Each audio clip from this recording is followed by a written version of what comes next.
Good evening and welcome to the script. I'm your host, Isaac Paul. This is the Unfiltered, the Unscripted, and the Unapologetically Real. Each week, the script dives headfirst into stories shaping our lives, from the headlines lighting up your feed to the love dramas unfolding in your DMs. Powered by real talk and raw perspective, this live experience blends culture, commentary, and community with a pulse on what matters now.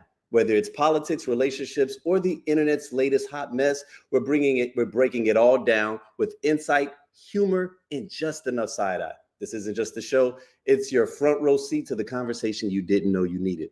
Now, before we dive into tonight's topic, I want to take a special shout out, to an incredible partner, blackdoctor.org. Now, if you're not familiar with blackdoctor.org, they are the leading health and wellness resource for the Black community, reaching millions every month with culturally relevant content that empowers, educates, and uplifts. Their mission is simple: to make health and healing more accessible by speaking directly to the unique experiences of Black families.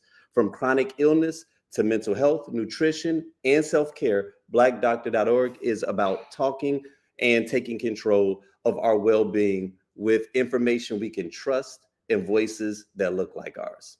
I'm proud to be a part of this platform and to bring you the script every week in collaboration with BDO, because in a world where everybody's talking, we're committed to making sure that what you hear actually matters. So we've got a pretty interesting show this evening, right? It's going to be a bit of a hodgepodge, and you guys got me individually, right? So it's going to be just me. We may have a special guest that pops in later. We'll kind of see, but every once in a while I like to do these solo shows. And as you all see, I've got my little guy here, like in the early stages and everything. It's his bedtime is actually fast approaching, but he saw the lights that I set up and he was not having it. Okay, like he was literally melting down because he knows what time it is, and I think he just likes to see himself on the screen. So everybody say hello to Alexander Paul Austin.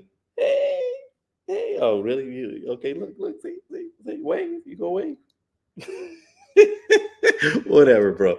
All right, so listen, man, we got a lot. Oh man, let's do some housekeeping. Okay, so this is actually live, right? Like there are times where I will rebroadcast, but it's actually streaming live, right? And just to let you know, it is July 29th. It's Tuesday, July 29th. So regardless of what platform you are watching this from, we are streaming in about 5 or 6 different locations. We're actually on TikTok and on Instagram as well. If you're watching on TikTok, if you're watching on Instagram, unfortunately, I can only view your comments. I'm not going to be able to post your comments. But if you are viewing this on Facebook or YouTube, I have the ability to see and respond to your comments, right? Just like, bam, Casey Alana is watching from Arizona. I hope she is. Okay, what's happening, Casey? So I want you all to know that this is as interactive as possible, because with some of these topics, right, y'all gonna hear a lot of my opinions this evening, right? But I want you all to feel, completely comfortable with like chiming in, and every once in a while people like to like jump in and be like, hey, how's it going? Feel free to shout out where you're watching from. I love that too. Also, feel free to share, right? Like go ahead and just share this right now so that we can get more people engaged in this conversation, because we got a lot to discuss this evening. So where are we going to start? Let's start with a segment. Matter of fact, let me go ahead and cue up my stuff so that we can go ahead and get busy, right? Because this first one, and I don't know if you all have been watching it, right? Like, or if you all saw it, but yeah, this is what we're talking about, you guys. We talking about South Park, man. We are talking about South Park. I don't know if you all saw the episode, but season 27 of South Park arrives not just with laughs, but with $1 billion backdrop after a surprise 2-week delay and the last minute finalization of a massive $1.5 billion Paramount deal, right? The show returned swinging. The creators wasted no time stirring the pot, tackling everything from Trump to media censorship with their trademark irreverence. This segment dives into the impact of that deal, what signals for the future of the animated satire, and why decades later, South Park still manages to make headlines and push buttons that only few shows can. This isn't just a cartoon. This isn't just cartoon commentary. It's cultural critique with teeth. Now, I don't know if y'all saw that episode, okay? Because it was bizarre, right? Like, now let me just start with saying that I just happen to be looking at Comedy Central. Now I'm a fan of Comedy Central, but it's not like a thing that I sit up and I watch every night, right?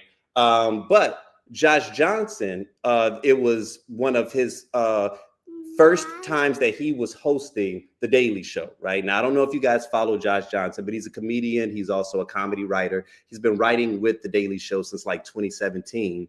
And just recently, he was also like on screen commentator, but just recently, like last Tuesday was his first time actually getting to sit at the main desk. And I thought he did a great job, but I also wanted to kind of tune in because, I'm pretty tapped into him. I think he's a brilliant comedian. I've watched him grow, and he's gotten a whole lot stronger, a whole lot sharper just over the years, and like pretty much every week he gives you like an hour of commentary, blistering commentary, as well as like comedy, like stand-up comedy routines every week on YouTube, right? So like the boy's been putting in work, and I'm a big fan of his. And so, I kind of wanted to tune in, not only to support, but I was kind of curious, right? Directly afterwards, South Park cues up. Okay, so I'm accustomed to South Park, it's background. So I'm cooking because I was eating a little bit late that day. And the commentary was fascinating, right? Like, I mean, the stuff that I was seeing, I was like, okay, wait a minute. Is this new? You know what I mean? Because I almost felt like I had been outside of the loop, right? So like, this is going to be full of spoilers. If you guys haven't seen it, feel free to, go to Paramount Plus or YouTube or Twitter, because a ton of people have posted it. I'm pretty certain that if you have not seen the entire episode, you've had to have seen at least a few of the scenes, right?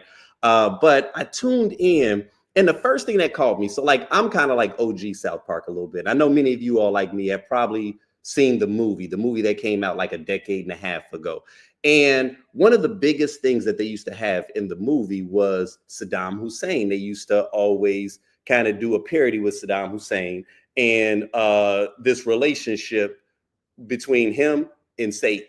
Okay, so and Saddam Hussein was like the bad guy, and he was like an abusive lover to Satan. And of course, this is typical for South Park, right? Like they are, spicy. It is what it is.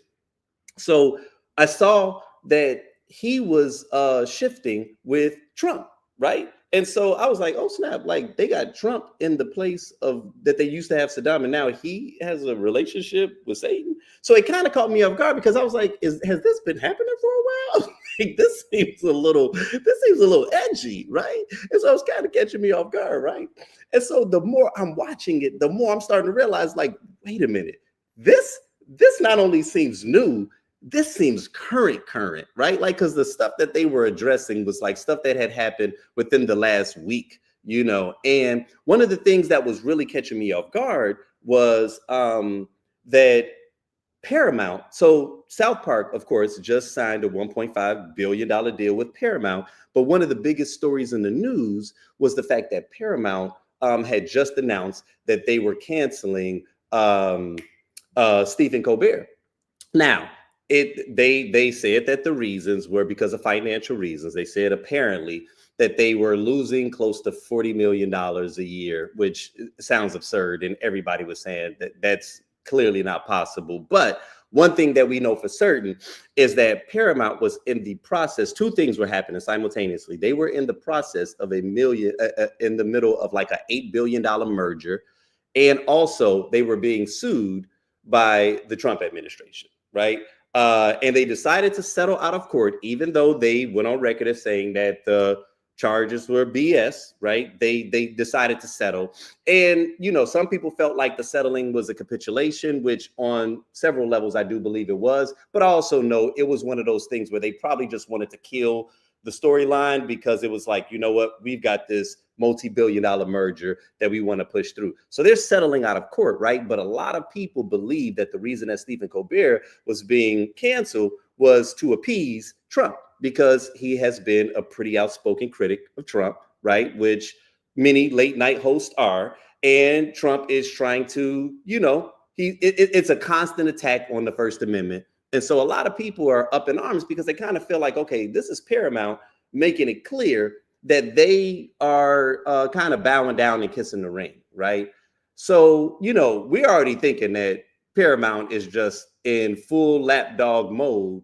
And when you saw all of the lead-in, commercials that were promoting the upcoming season of South Park, you kind of assume that, okay, yeah, they're not going to talk about Trump, because everything that they had, they were talking about Diddy, like just every other thing that was happening. They said nothing about Trump. Well, apparently, the reason that they pushed this thing off, right, that they pushed the launch of their new season, because they must have been cooking up this particular episode. And when I tell you, from the moment that it began, they took fire at everything. So the first thing that caught me off guard was Trump is running around and he is frustrated at everything and he's suing everybody, right?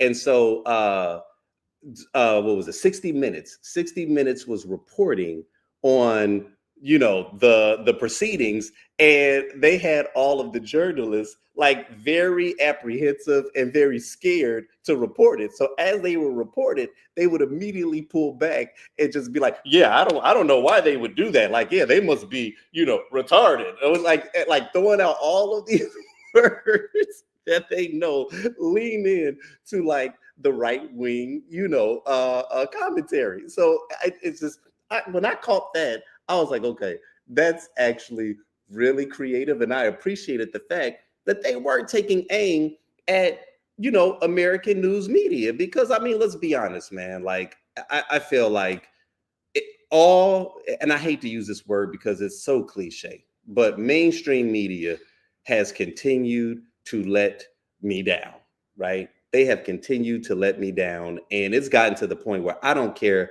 which network you are watching, they're all pretty much in Trump's back pocket. I do think that some are worse than others. Some attempt to maintain some journalistic integrity, but I think that there are a lot of serious topics, a lot of serious stories that are just not being covered. And we know why.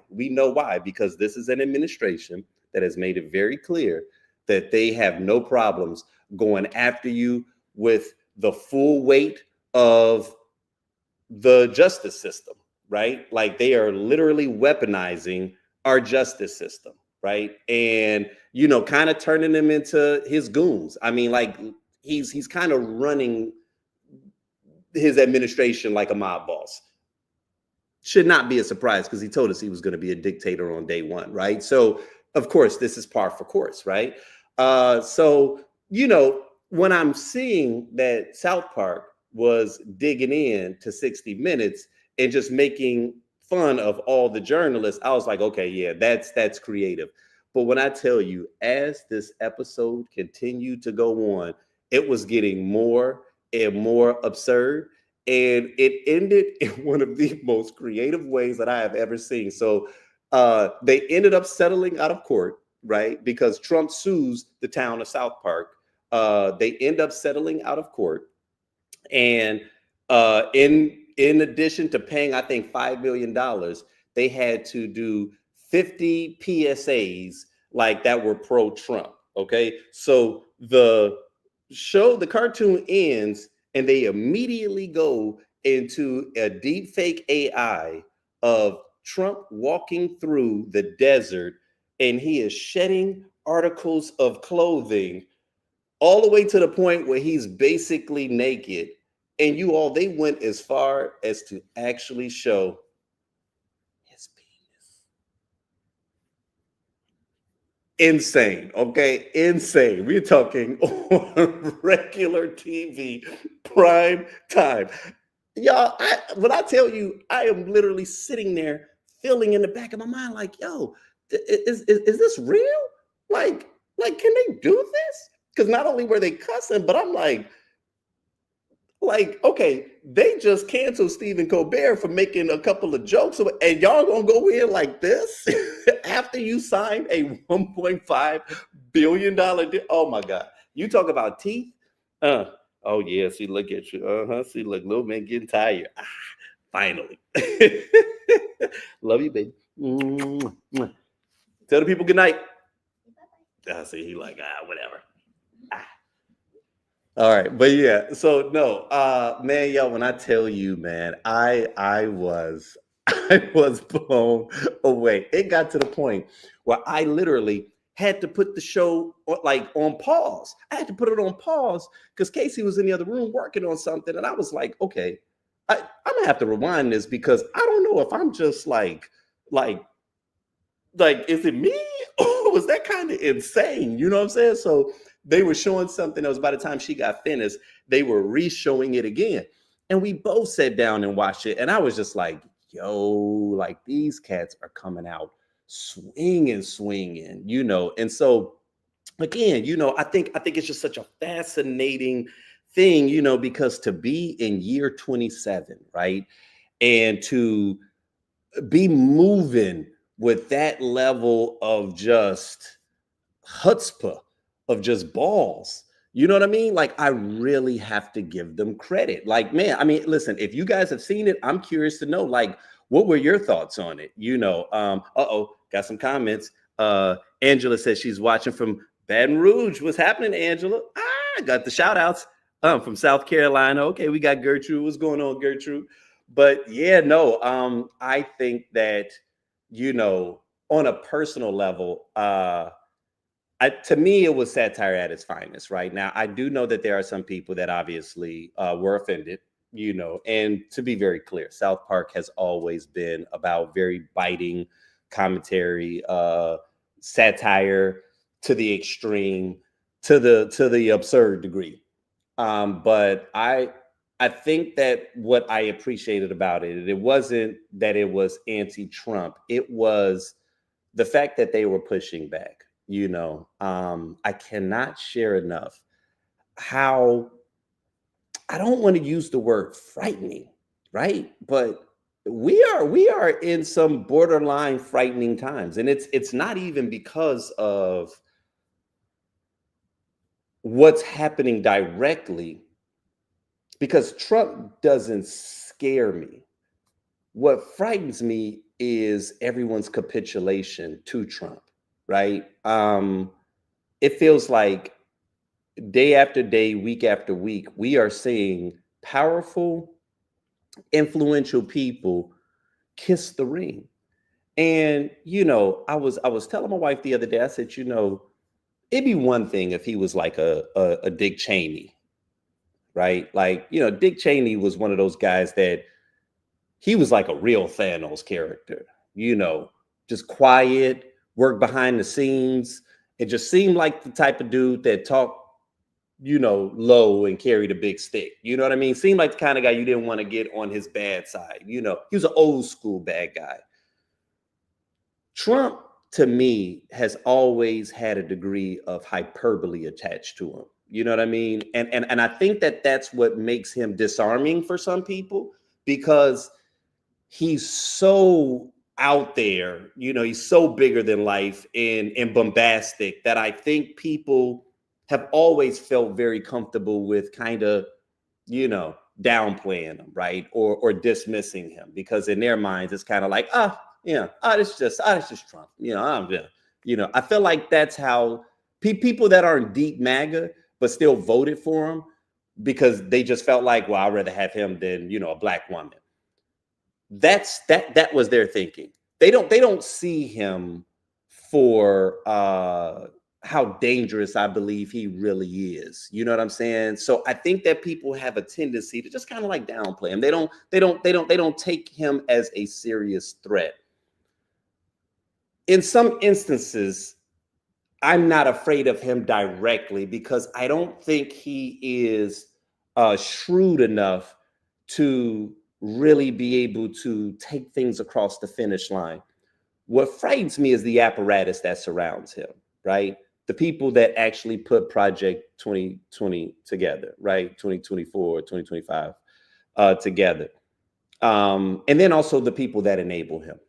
Those people frighten the shit out of me because it's like we are seeing people witness this extreme level of absurdity and they are not saying a word, right? They are really going about their day-to-day lives as if this is just normal.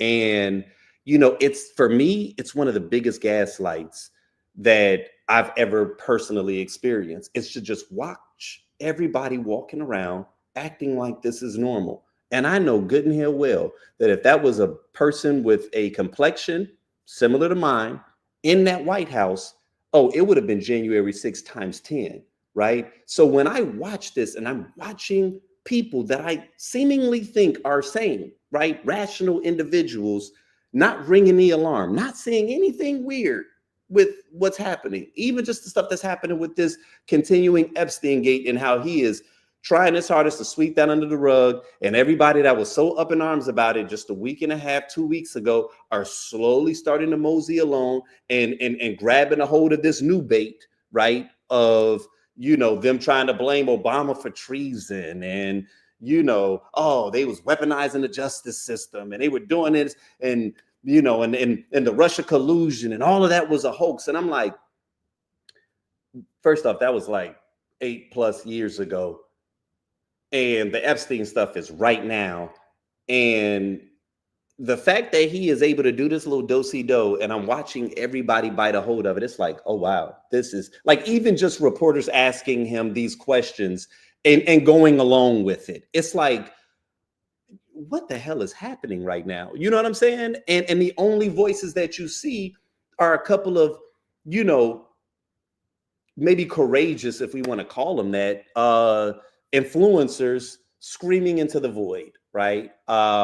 With unfortunately not a lot of power. Because even sometimes when I see the opposition party, which is the Democrats, and I watch that they are going along with a bit of this, and it's like, okay, so nobody's going to stand up to this, right? Like nobody is going to actually call it out for what it is in an aggressive fashion. And on some levels, it's like I get it, right? Because everybody is trying to protect their livelihood, right? Everybody is attempting to protect their stature. Maybe I don't know if they fear their safety because of how big his militia is. Like I'm not 100% certain what is causing people to be silent the way that they are. Because I'm just like, I don't know, maybe I'm looking at this differently, because it's not even just about how unhinged he is, but it is when I see him directly going at the First Amendment to the point where, he's threatening to find certain companies. I just heard that he is about to install, and I'm gonna totally jack this up. And this is brand new. Like this is like maybe 24, 48 hours where he is about to install something in his administration where, oh my God, and I'm about to jack this up. But the basic gist of it is like where, like, these news networks and these networks are going to more or less have to kind of report to him. He's going to have like a czar that kind of oversees the content to make certain that it's well balanced, whatever that means, right? Because things are well balanced now. You know what I mean? Like the right hasn't gone so far into the crazy zone that there is no such thing as balance anymore. But now he is convincing these networks that they are going to have to institute someone that more or less he appoints, whose primary purpose is going to be to ensure that they have balanced content. And I'm like, okay. And everybody's acting like this is normal, right? Like these networks aren't even pushing back from it. You know what I mean? And so everything about that to me is frightening, because I'm like, yo, this is stage one. This is how we become Russia. This is how you look up and you can't, like right now, this thing I'm doing right now, being able to do this right now, like we might get to a point where you can't do this. You see what I'm saying? Where like he controls all of this, where, oh no, you can't just post something on YouTube because there'll be, very stringent fines, billion-dollar fines that he can put on YouTube. So like, boom, all of us that feel comfortable just hopping online and being able to say something and talking shit about him, you won't be able to do that, right? And I'm talking about at the rate with which they are moving, y'all, this ain't something that's like 10, 15 years away. This is something that might be a year or two away, right? Because he's already coming at these people's paper. And then what's frustrating me is it's like if anybody puts up a defense, they actually will be able to push back against them because they got the money, right? Paramount got the money. Facebook had the money. Everybody has the money where if they wanted to, they can get litigation to go against him so that the courts could at least say, oh, no, that's unconstitutional, but they're settling out of court, right? The fact that they are capitulating, they are creating a new precedent. And I'm sitting here like, okay, when you got the big dogs who I thought were supposed to be the bastion of free speech, right? Like you kind of want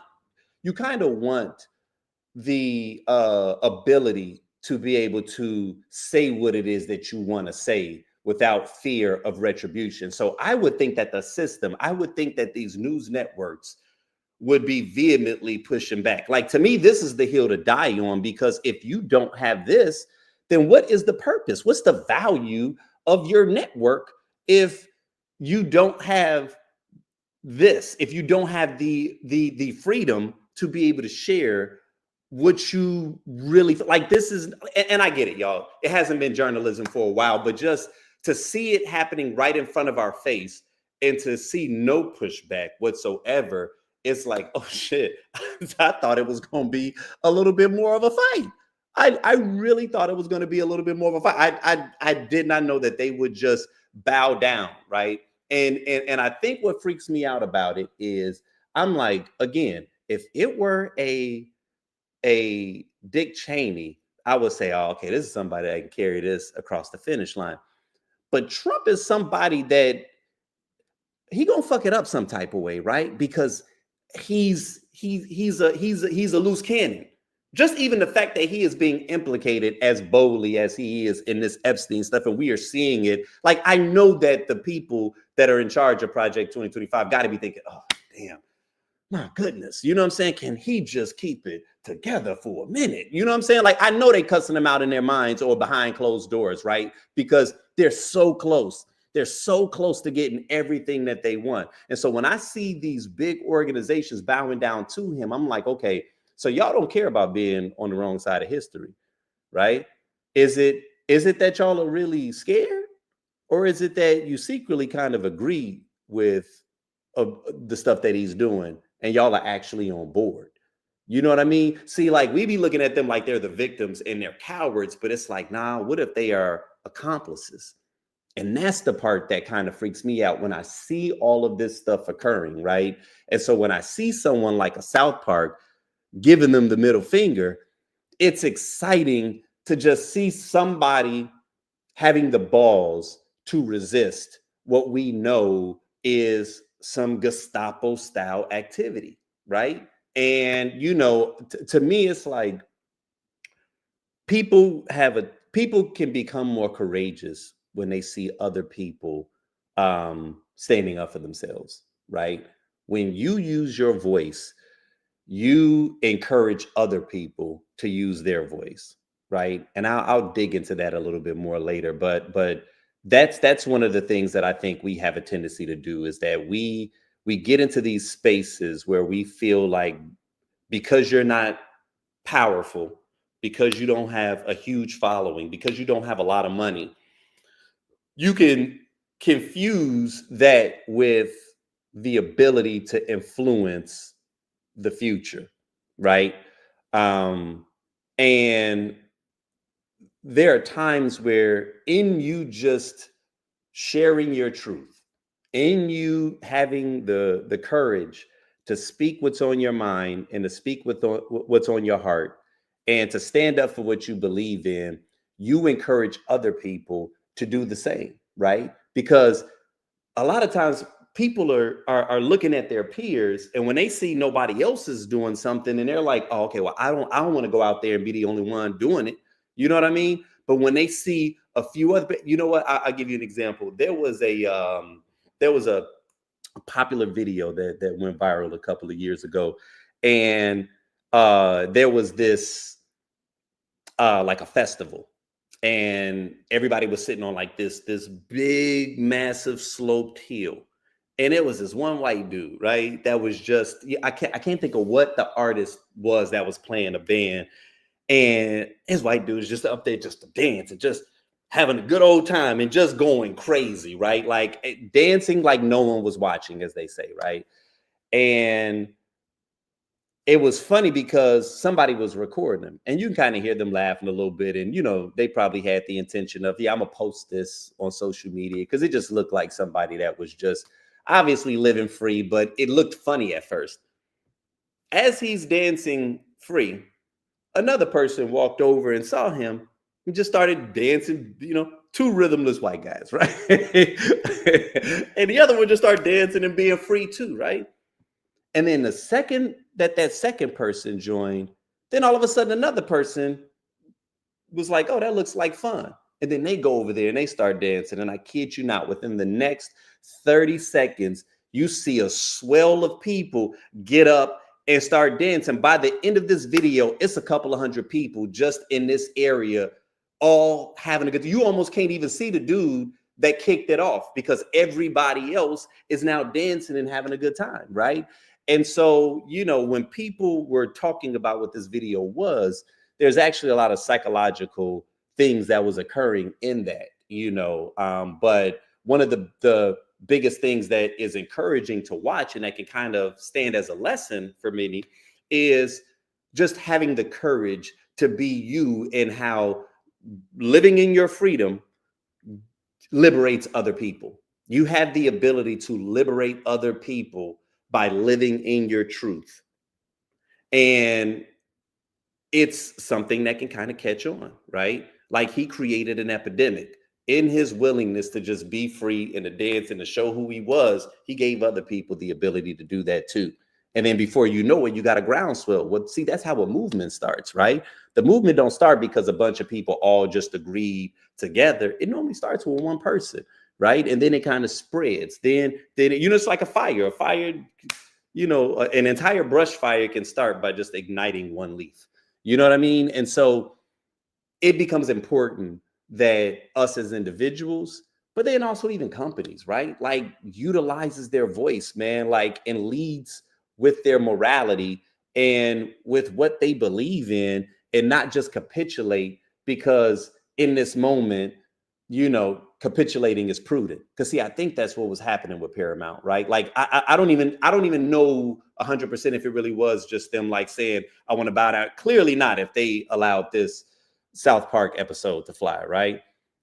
But in you capitulating in that moment, it was because you was thinking about, man, now we got to close this deal, right? Well, what happens when everybody starts doing that? What happens when everybody just starts saying, you know what? I don't want to rock the boat because I got this thing right here. I'm just trying to push that through.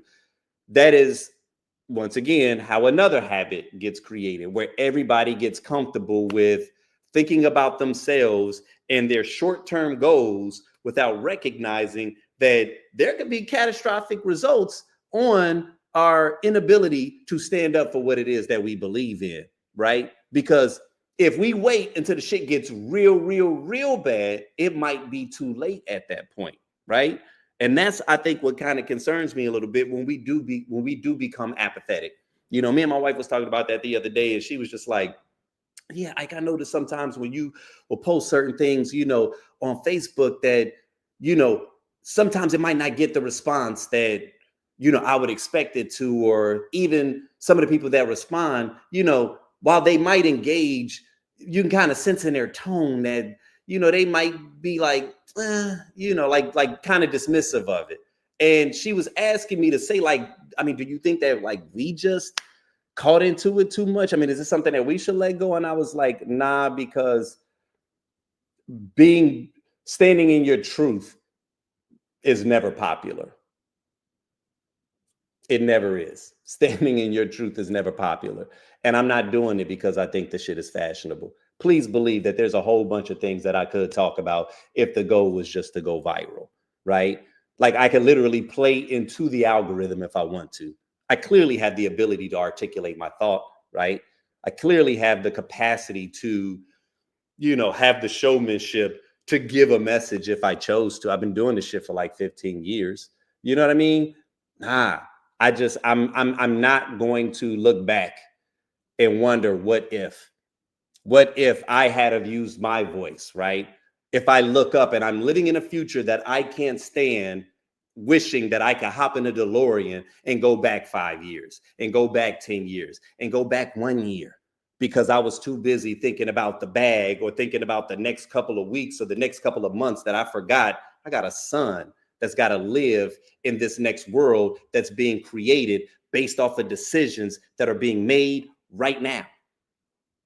Right now, right? And I get it. Some people might want to act like, be cavalier about it. You know what I'm saying? Some people are being very hopeful. They're being very hopeful towards the future. You know what I'm saying? In terms of thinking that somehow, I guess we'll get through this. And maybe we will. But I guarantee you, if we do, it's going to be because of those individuals that were sticking up for the rest of us, that were afraid to utilize our voices and to stand on what we believe in. Right? Like dead ass, man.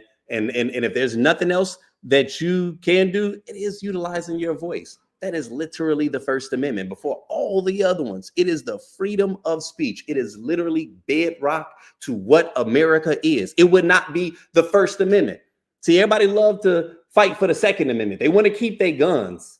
But let me tell you something. If they take away the First Amendment, them guns is coming next. That's the funny thing about it, is that everybody that's comfortable with watching what he's doing, these were the same people that were pro-freedom and they're stamping on our rights, right? They're trampling on our freedom. These are the same people that used to fight against that all the time. And they are comfortable with people's First Amendment rights being taken away because it's individuals that say shit they don't want to hear. Right. And that's how it always is. When the people are saying the stuff that you don't want to hear, that's the stuff that you don't mind them people being silenced. You don't mind the people being silenced that are saying things that you don't want to hear. And it's cool, right? But it's like, man, when it starts to happen from an administrative level, whoo, that's dangerous. That is dangerous. And I'm telling you, especially for us as Black people, man, because that has been our biggest capital, is the culture. It is the voice that we have, because we ain't never had money. You know what I mean? So our cultural cachet is where our strength is, right? If we don't look up, you know what I'm saying, and we let that go, yo, it's dangerous, man. It's dangerous. That is a dangerous space, man, for us to be dabbling in. And so, I say that to say that watching South Park stand up and be this bold it's also kind of savvy too, right? Because like, let's say they get canceled by Paramount. Well, you done already inked a $1.5 billion deal. So I mean, and here's what's crazy. They inked a $1.5 billion deal for 50 episodes set across 5 years. So essentially they'll be like, well, all right, I guess we done. I'll take that $1.5 billion for this one episode. So it's almost like them drawing a line in the sand and playing chicken.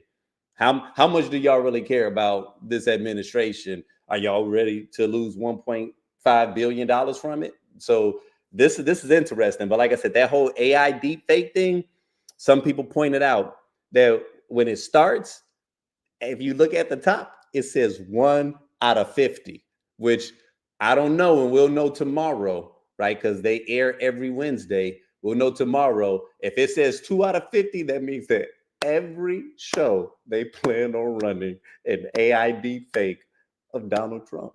And it's only going to be so long, man, before he comes at them with the full weight of the justice system. And so it's going to be funny. It's funny that 2 Canadians are the ones that's fighting hardest for America right now. And I'm going to leave that section at that, right? So yeah, like I said, if you haven't seen it, you definitely want to tune in and just check it out. All right, up next. Oh man. So for those of you all that are not aware, okay, Hulk Hogan's passing has sent shockwaves through both the wrestling world and pop culture at large. For many, he was a childhood hero. The red and yellow, the 24-inch pythons, the larger-than-life charisma. But for others, his legacy is tainted by the racist remarks and controversies that have emerged over the last decade. So how do we grieve someone whose influence was so profound, but whose character faced public reckoning? This segment explores the duality of public figures, how fandom evolves, and the uncomfortable space between admiration and accountability. So I want to start with a video by a gentleman by the name of Michael Rappaport. Okay, because like I said, it was a lot of people that spoke out after his passing, and I believe he was 70. And I will start. Well, you know what? No, let me go ahead and allow Michael Rappaport to set this up first, because I actually think that he does a better job than I do. So let's go ahead and let him. Passes away. We're not going to disrespect the Hulkster. That's what we're not going to do. Is we're not going to be disrespecting Hulk Hogan, the Hulkster. I don't care if he had some controversy outside of the ring. I don't care if he endorsed Donald Trump. We're talking about one of the most original characters in American popular culture history, whether you know wrestling or you're a fan of wrestling or not. We are talking about a guy who created something out of his imagination that captured the world's attention. Men, women, and children all know who Hulk Hogan is, who the great Hulk Hogan was. And like I said, I don't care about him endorsing Trump. I don't care about the stuff that was controversial. We're not going to be disrespecting the man with the 18-inch pythons, brother. We're not going to be disrespecting the Hulkster for the joy that he gave. Forget you as an adult, sicko. Forget you. Think about the kids. Think about you as a kid. Talk about a real-life superhero. When the Hulkster was out there oiled up with his goatee and his hair and those 18-inch pythons, brother. Pure joy, elation, total original. This is an original character that he created. Hulk fucking Hogan, the Hulkster. We're not going to disrespect the Hulkster, brother. Let me tell you something. And I don't even believe in this, but he had about a good solid 4 or 5 pause moments in there. And if you get me to the point where I'm ready to say pause, my nigga, you doing too much, okay? Man, him coming out, his muscles all glistening, 18-inch pythons. I'm like, bro, like, what are you doing underneath the table right now? You know what I'm saying? Pan the camera back. You know what I mean? I think you drawing wood right now, man. Like, my goodness. Jesus Christ. But anyway, let me start off by saying this, okay? Because I really don't have many feelings about this. I'm somebody that can separate church and state, right? Like, just to be very clear, I am someone that can acknowledge what something was and still key into how it evolved, whether it be positive or negative. I think that's just who I am. In one of our future segments, Behind the Signs, we'll kind of get into that, right? But for those of you that don't know, I study astrology, and I'm a Virgo, right, with Sagittarian ascendant and moon. So I'm a mutable sign, which means I'm very fluid. I'm very I have the ability to like be fluid and flexible. It's just who I am. It's one of the reasons of why I can do Tequila Tales, because in communicating with a lot of different people, I'm never so rigid in my thoughts to where they can't grow, they can't evolve, right? Meaning I can have loved something, grow and become more wise, and then realize, you know what, I was a little toxic back when I was doing that. The same way that I could have not liked something and then, got to know it a little bit more, got to understand it, see its full value, and then shift. I'm not someone that just digs my hooves in the sand, unless it's like one that, like, there are a few black and white areas of society where I'm like, no, that's just wrong. We're not making excuses for that, right? So I say that saying that it kills me that people feel like because you loved him as a kid, you can't acknowledge that, as an adult, he's got some really problematic, toxic ways about himself, that's not something that we should exalt just because we loved how he looked when he was ripping out of his, shirt, and just how he made you feel as a kid. It's like, okay, I get it. It's got a nostalgic thing, and you can enjoy and appreciate that while still acknowledging that my man was a racist. I mean, it's like, okay, right? Like it's and I think that sometimes people get bothered because it's like, you shouldn't speak ill of the dead. And in terms of how I feel about that, uh I don't know if it's necessarily that people are speaking ill of the dead, but I think that, so there's a couple of things that's happening simultaneously, right? We're living in a day and age where everybody is sharing their thoughts, and they're sharing it in a very open way. And so when someone as iconic as Hulk Hogan passes away, he becomes this subject of conversation. And so you've got one or two things. You can either not talk about it at all, or you can try to blow sunshine up his ass and pretend like the last decade of his life wasn't wrought with all kinds of like controversy. You see what I'm saying?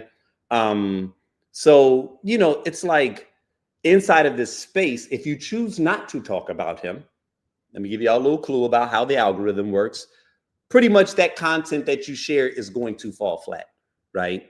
Topics that are trending get more traction than you just deciding to be creative. That's one of the things that just annoys me about this echo chamber that we're in, right? But I also get it though, because it's not just the algorithm trying to push it in front of you. It's that you don't want to see anything else if what you're keyed into is a particular topic, right? Like if that's what you're passionate about in that moment, you don't care about seeing some other stuff. You know what I'm saying? Like there are certain times where there's something that's really popular that's happening, and I may not care about talking about that, but I might have a dope ass reel about a topic that, I think is important for people.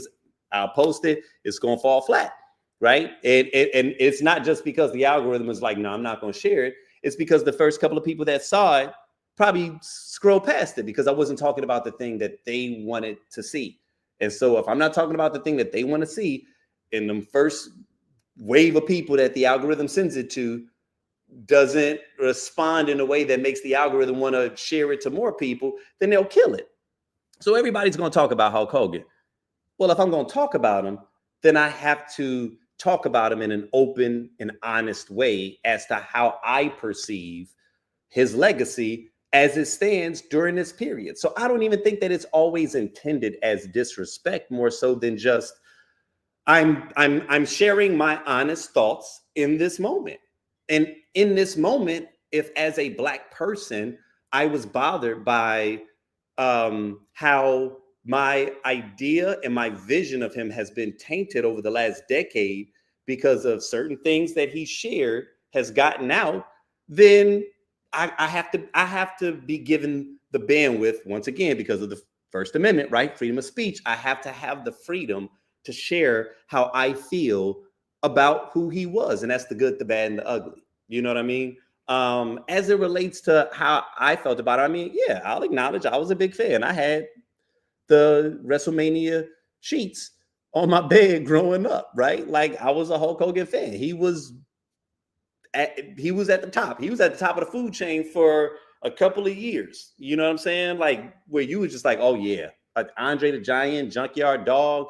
You know what I mean? Like, yeah, I was a fan of WWF.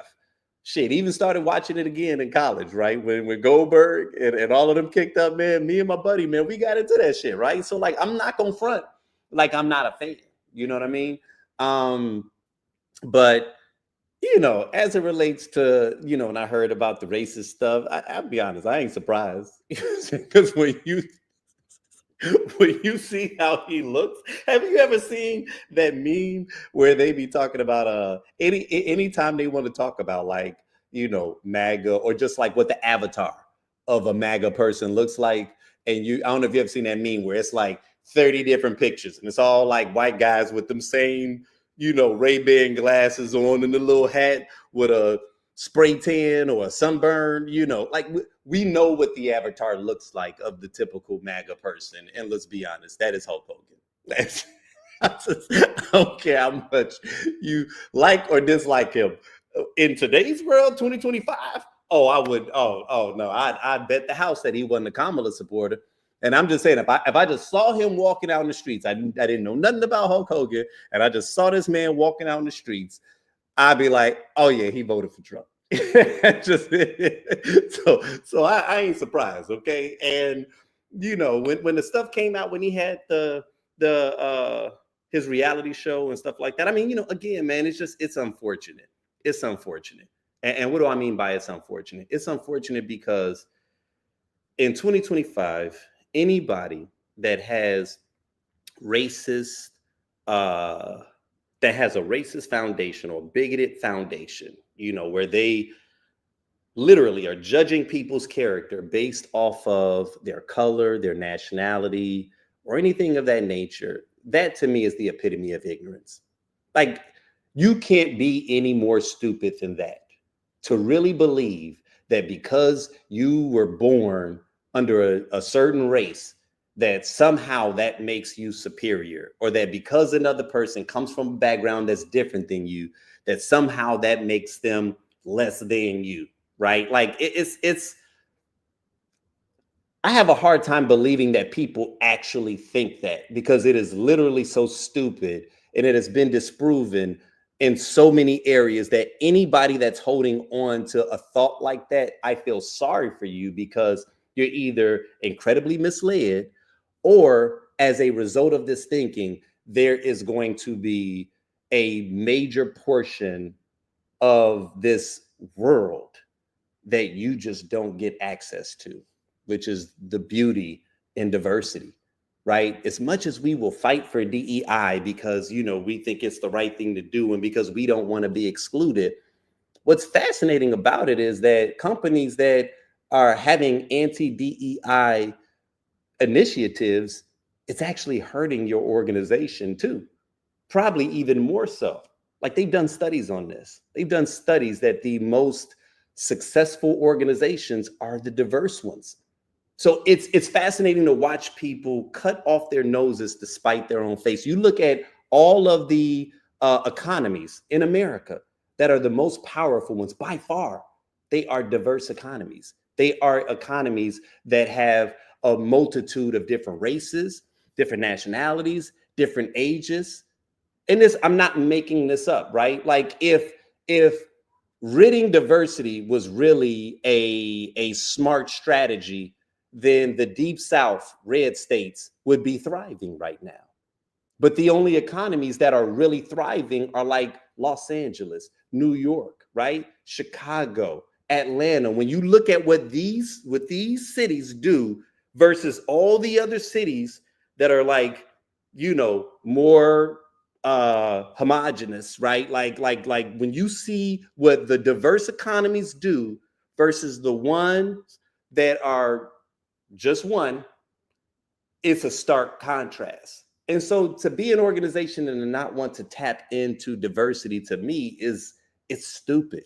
You know what I mean? And I feel the same way about humans. Why would you not want to explore the infiniteness of beauty that comes from just what this world gives us? You know what I mean? And as much as I love my Black people, and as pro-Black, I remember I had a gentleman ask me the other day, because he couldn't see me, and he was like, "Oh man, are you Black?" Because we were talking on the phone. He said, "Are you Black?" And I without even thinking, it slipped out. I said, "Oh, I'm Black as hell." Like, oh, make no mistake about it, right? I'm Black as hell, but I still love everybody. And this ain't even just some kumbaya type shit. Like, I've always been that way, where I just have an appreciation for the beauty that comes in diversity. So anybody that's on some old like, oh, I don't want my daughter to date that. Yeah, okay. But what if the Black dude really loves the shit out of your daughter and is gonna treat her like a queen? So you telling me you rather a white dude treat your daughter shitty than a Black dude that may actually love her and really respect her? Like, I just don't understand how, as a parent, you would not prefer that over that. You know what I mean? Because I'm pretty certain that if she could have gotten her perfect, like, little Aryan, guy or whatever that would treat her the way, If the universe wanted that for her, she would have had that. You see what I'm saying? But just the fact that she found love, the fact that she found someone that wants to be with her, that she gets along with, like, yo, that in and of itself is such an accomplishment. You know what I mean? But your old crusty handlebar mustache having ass is like, no, I don't want my date adoring the black man, or, being with a black man. It's just like, okay. And so as a result, he passed away with his relationship with his daughter being strained. You know what I mean? And it's unfortunate. It's like, yo, was it really worth it? Was it really worth it? You know what I'm saying? And it's just unfortunate. It's just unfortunate because I do believe that yeah, like I said, it does affect his legacy. And it may be one of those things, man, where 10 years from now, we after whatever race war happens, you know what I'm saying, and we're back to normal, I'm joking, I hope. But, maybe after we kind of move on and we transition, we may be at a space again where, I don't know, where we can acknowledge the value that he once added. You know what I mean? And I'm not here to make any excuse for him. Like I said, people can feel exactly how they feel about him. I don't have a feeling either way, because I know that those feelings that I had of him as a kid were just that, right? And so thank you for the memories. I love the memories, right? But I can walk and chew gum. I can accept that I appreciate those memories and that I had a fond view of him back in the day, but that he said some racist shit in the New Year's, which let me know, oh, if I saw him today, I wouldn't rush to go dap him up because he might not be warm to me. He might not want me hanging around him. So, all right, cool. You stay over there. I'm going to stay over here. Thank you for the memories, right? And it is what it is. So, I mean, people that's butthurt about individuals expressing their feelings is just beyond me. I don't think that makes any sense, hold on, what we got? Said Google 2025 project. Okay, this is a comment, you guys.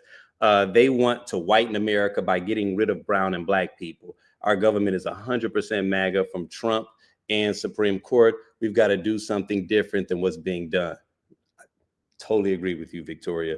And by the way, she letting us know she from Vegas, or she's watching from Vegas. What's going on, Victoria? No, Victoria, I completely agree with that comment, and just to tap back into that, yeah, it's been fascinating, man. It's been fascinating to see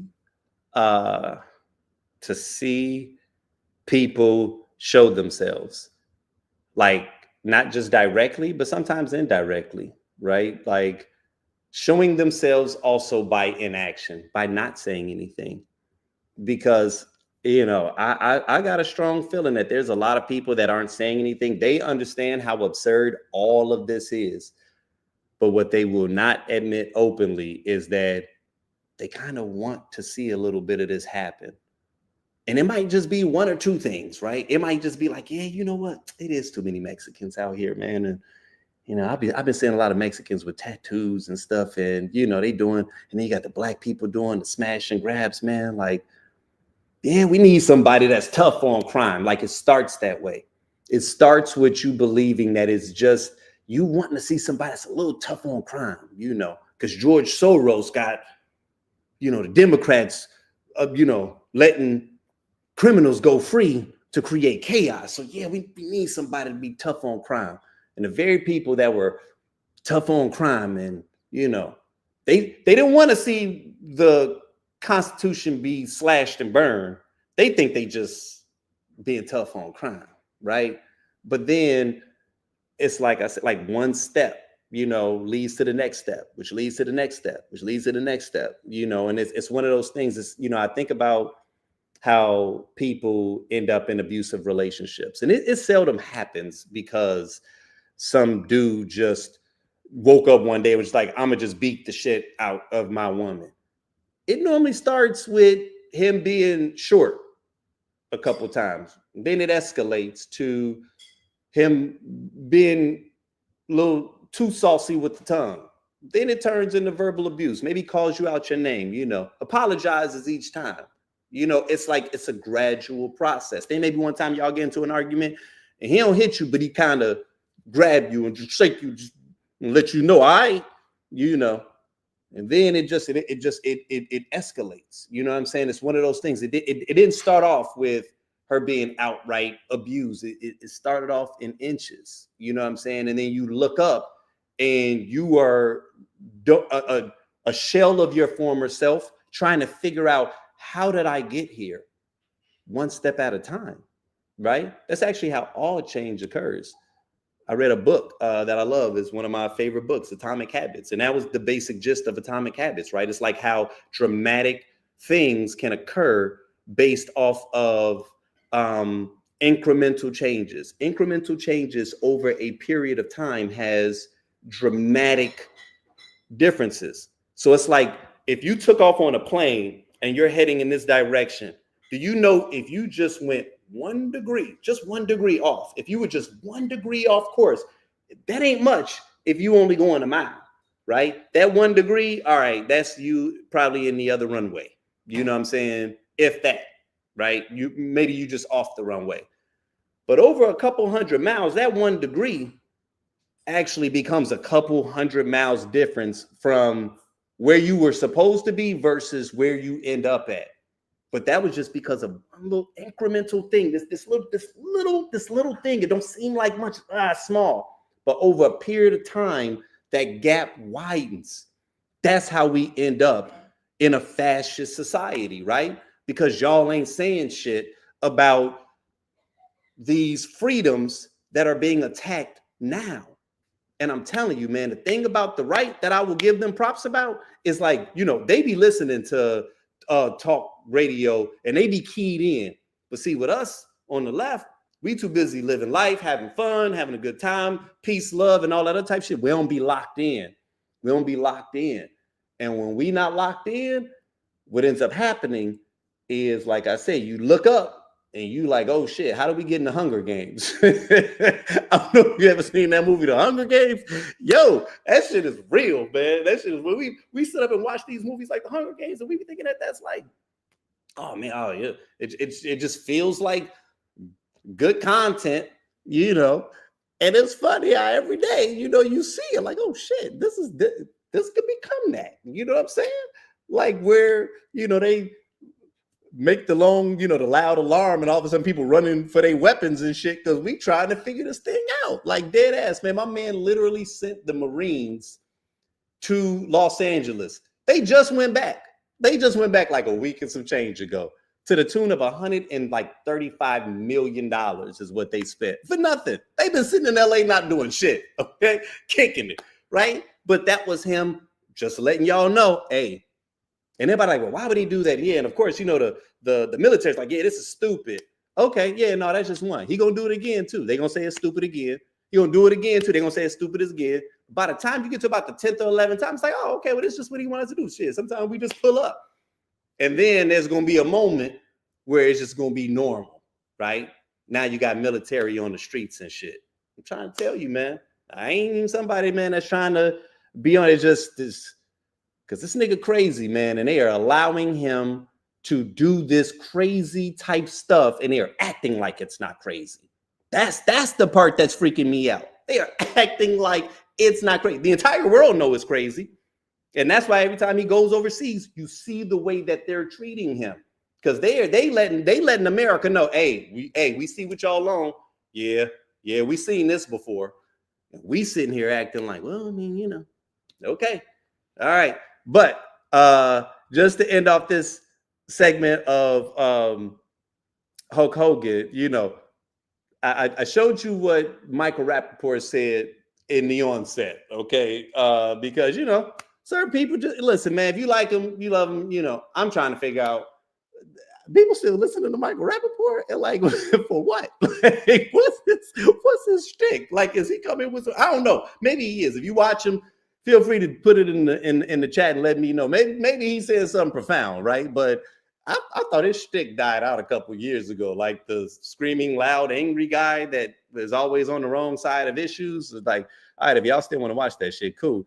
But apparently, him riding hard in the paint for Michael Rappaport for Hulk Hogan, didn't pan out so well. You know what I'm saying? And so he started going viral for all the wrong reasons. And as a result, he had to follow up with not his second, but his third message. So I'm going to just let him close out the segment. Now, my third video about Hulk Hogan, which is more videos that I did about Hulk Hogan when he was now controversial Hulk Hogan video 2 hours after he passed, right after he passed. I saw all this derogatory stuff about his association with Trump. And I said in the video, what we're not going to do is disrespect somebody who brought so much joy to the world. In the video, I also said, I know he was involved with some controversy and I wasn't aware of it. I'm not a Hulk Hogan super fan. I'm not a wrestling head. I'm not a Hulk Hogan documentarian. I don't know everything about the life and times of Hulk Hogan. I was not aware at the time, from the bottom of my heart, that he was involved with that racial controversy, the N-word controversy. Obviously, if I knew that at the time, I wouldn't have done the video, or my video would have been a lot different. I have openly condemned racism, sexism, anti-Semitism, all of that on this platform with my face on wax. Have you? I have spoken out loud and proud since this platform came into existence about George Floyd, I Can't Breathe, Charlottesville, LGBTQ, women's rights, every single person's rights, with my face on wax over and over again. Again, I did not know about the remarks Hulk Hogan made. I don't fact check these videos that a lot of times people love and repost. I do not fact check my videos. I mean, I even called this 24-inch pythons 18-inch pythons. I clearly didn't do any research. Bottom line, I never want to offend anybody. I never want to tell people what they should or shouldn't be upset about. That's my truth, my whole truth, and nothing but the truth. All right. Well, he said a mouthful. You guys got some special news for you. So Casey said that she was watching from Arizona. Turns out she really was. See, sometimes you say that and I don't know where her ass be. You know what I'm saying? But this go round, she really was watching from Arizona. And she pulled up, man. She pulled up to the lair, or whatever I want to call it. I gotta create a name for the studio or whatever. You know what I'm saying? Not the lair. What should I call this? I don't know. What I'm saying? You not don't know? that. Not the lair. Okay. Well, welcome. Thank you. Welcome. So I'm gonna just go ahead and just dive you right. Even though we hopping off of this particular topic, we are in it, so I'm kind of curious. What do you think about that whole Michael Rappaport, like Hulk Hogan thing? Just so I can go ahead and just jump in and get your feedback. My extra woke feedback. Right. That's what they used to call me on our podcast. But so coming from Michael Rappaport, this is not surprising to me because he consistently puts his foot in his mouth. Honestly, I'm more surprised by like Black men defending Hulk Hogan. And I think Michael Rappaport feels adjacent to Black men, and he's kind of always been accused of being a culture vulture. And people were like, "You were that guy in Higher Learning. Like that's who you were for real." Remy, listen. Wasn't a good role for him to do because again, he looks like he fits the avatar. Let's be honest. Version of a MAGA. And listen. And exist. but like I was listening to a podcast earlier. It was primarily Black men, and they were defensive of people pushing back on you saying, "Why are you saying rest in peace to this man?" Like I think also as a people, maybe that's like, I don't know if it's cultural. I don't know, but it's like we romanticize the dead. Like as soon as they die, all of the negative things they did before don't matter all of a sudden. And like what somebody's point was basically like he was a celebrity. He did have a massive platform. So like things that he did causes mass harm, not just because of things he said. I think he got rid of people's unions. Like he was like instrumental in removing unions and shit. Like, yeah, like dude is a terrible guy. And so, it basically, I find it fascinating that because I hate to always compare it to this person, but it's like the most evil person that that we can kind of like put into a name. But like if Hitler died, no matter how soon, there's not too soon. Like no, if Hitler died we would have negative things to say about what he did while he was alive. We don't have to be like, man, that's tough on his family that they just lost Hitler. That's, you know what I'm saying? Like, we ain't got to do that with terrible people. So I just found it fascinating that we hold that, like, that the men on that podcast were like, I think it's disrespectful to his family to talk stuff about him being dead. And I'm like, shit. Well, and so to that point, and not to retread, but to that point, that's what I was saying earlier in terms of, if we're looking for the reason as to why people are talking about it, it's because we're talking about everything, right? So it's like, we're not going to just step over this and this is what everybody's talking about. So everybody's talking about it, but because once again, I'm not ready to blow a ghost, then I have to just not say anything. You know what I mean? Like, that's not realistic. So of course, we live in a world today that operates on a different chassis than it did, back 15, 20 years ago, before everybody was just being able to stream from their living room and sharing their thoughts. If I'm going to share my thoughts, what sense does it make to share thoughts that are not authentic or not really how I feel? You know what I mean? So it's like, y'all miss me with that, right? So, with that being said, now I did know the extra stuff that you just said, though, as it relates was way worse stuff. Like, he had a ton of domestic violence allegations. My man's was garbage. Like, he was just a trash human being. Now, I will say this much, though. I think that one of the reasons of why it probably feels like men, and potentially even Black men, are defending him is, I think that many of us are aware on several levels that we oftentimes fall short of our highest selves. And so our awareness of our own infallibility, our awareness of the fact that sometimes we still have some ain't shit tendencies, we don't want to be the person that's acting all puritanical and castigating someone else because of their past, when we know that not only do we have past, but we're also still working through some shit. You know what I mean? So I think it's an attempt at understanding that, especially just being a man, that many of us have some darkness that, or some unhealed trauma or some toxicity that we still trying to work out. And so, because this is someone that we once loved, we're trying to create within our minds this ability to be able to still allow him to rest in peace without having to bear the full weight of his past. And maybe because internally, we don't want that same kind of judgment to happen to us when we pass away, right? Like, for some ex-girlfriends of ours to be like, yo, let me tell you how much he ain't shit. You know what I'm saying? Now, I'll be honest, that very well may be accountability, right?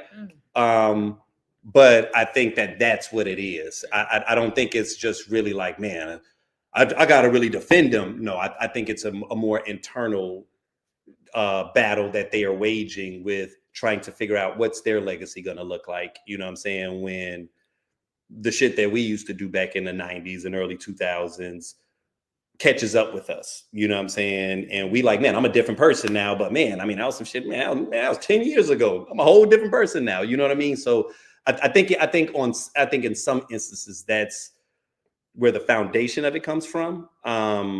No, you're right, because y'all was at Freaknik, and it's on the documentary that, like, y'all had a period. Girl, you almost made me spit. Y'all was garbage. Also, sometimes y'all, yo, dead ass. Like, y'all need to be better at life. Like, just aim to be better. Listen, That's look, my challenge to you. And real talk though, and this is something that people don't really like to talk about, but that is one of the allures. Like everything that I just said a moment ago, that is one of the allures of Trump, is that, accountability was starting to become a little too heavy, I think, the last maybe 10, 15 years for men. And now it's the exact opposite. It is. You know what I'm saying? Trump comes in and it gives men an opportunity to breathe again, right? To feel like I can say words. We can joke a little bit and not feel like the whole world has to come down on us or whatever. And they believe that that is the right that Trump gives them. And I think at face value, he does. But who he is and what he represents is so much more dangerous than that. That's why I felt like, damn, y'all, like as men, I'm like, I get it, because I ain't shit either in some areas, right? Like I'm growing, you know what I'm saying? Clearly, if this is my wife, right? Like, I mean, you know, accountability stares you in the face. So you got to be a better person and shit. You know what I'm saying? You know, with you. Yeah, right. You know what I mean? So, and I appreciate that. But I'm saying, no, I get it. I get that desire sometimes, man, to just like let some of the pressure go and to not feel attacked. I don't think that what we're acknowledging is really what we're risking, though. You know what I mean? Like, I think that the cost of this far outweighs the reward.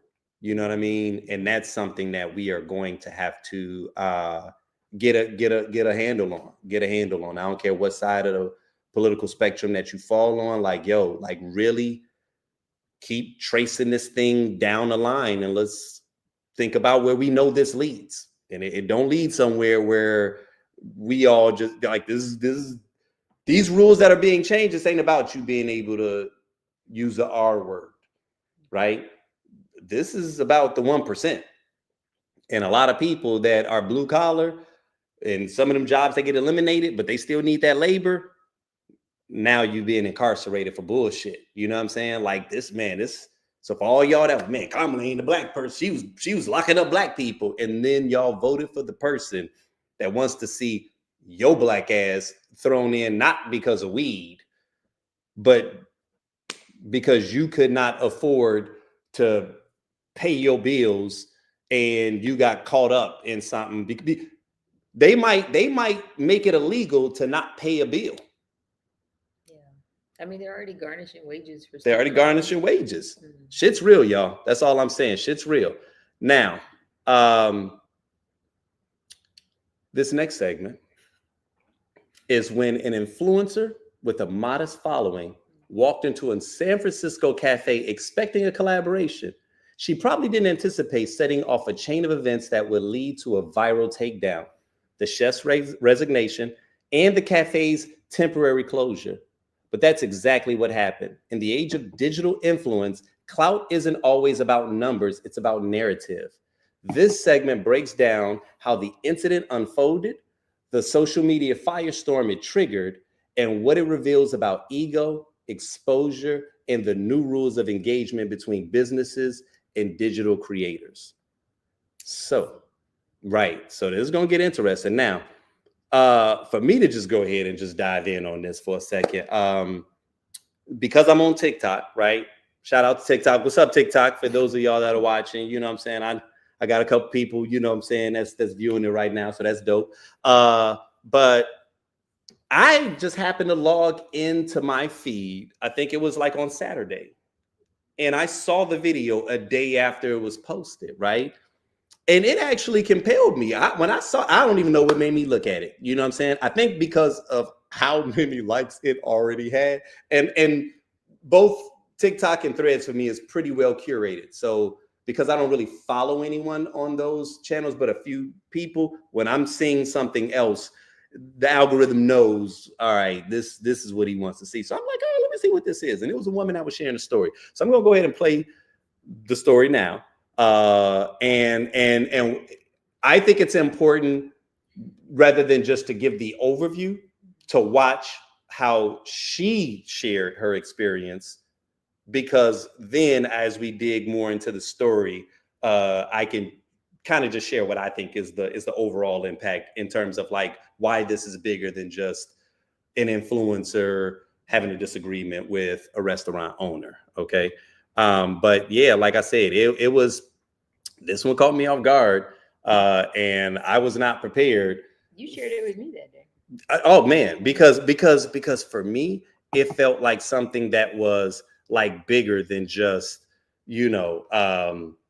oh, look at this. This is funny. I was like, oh, wait a minute. This kind of feels like some movement type ish. So check this out, y'all. Post this video because I'm like frazzled, but I just left a restaurant collaboration crying.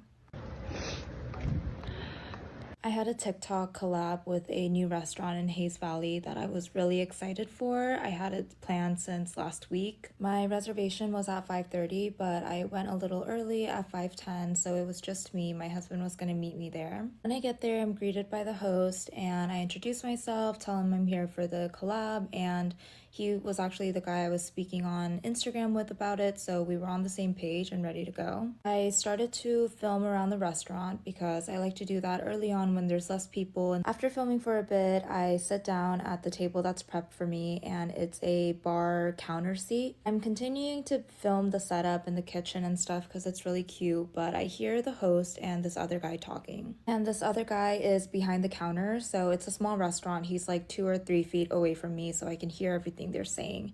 I know that they're talking about me because I can hear them saying TikTok, views, followers, so I start listening in. The new guy is asking the host who I am, why I'm here, and how many followers I have on TikTok and what my TikTok is.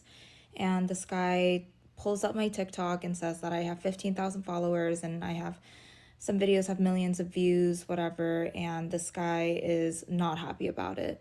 He was saying that I have too little followers and that this was a mistake. Saying, what about her Instagram? How many followers does she have there? And I don't use my Instagram for food. It's just my private Instagram. So this guy tells him that I have like 1,300 followers and he is not having it. Saying to the host that he shouldn't have invited me and that this was a mistake and that this was bad. And then he says, is she dining alone? Who else is coming? And the host says that I have a +1. And then he says, and this +1's late, but no one was late. I was there early. Mind you, this is all happening in front of me and they know that I can hear because we are so close to each other.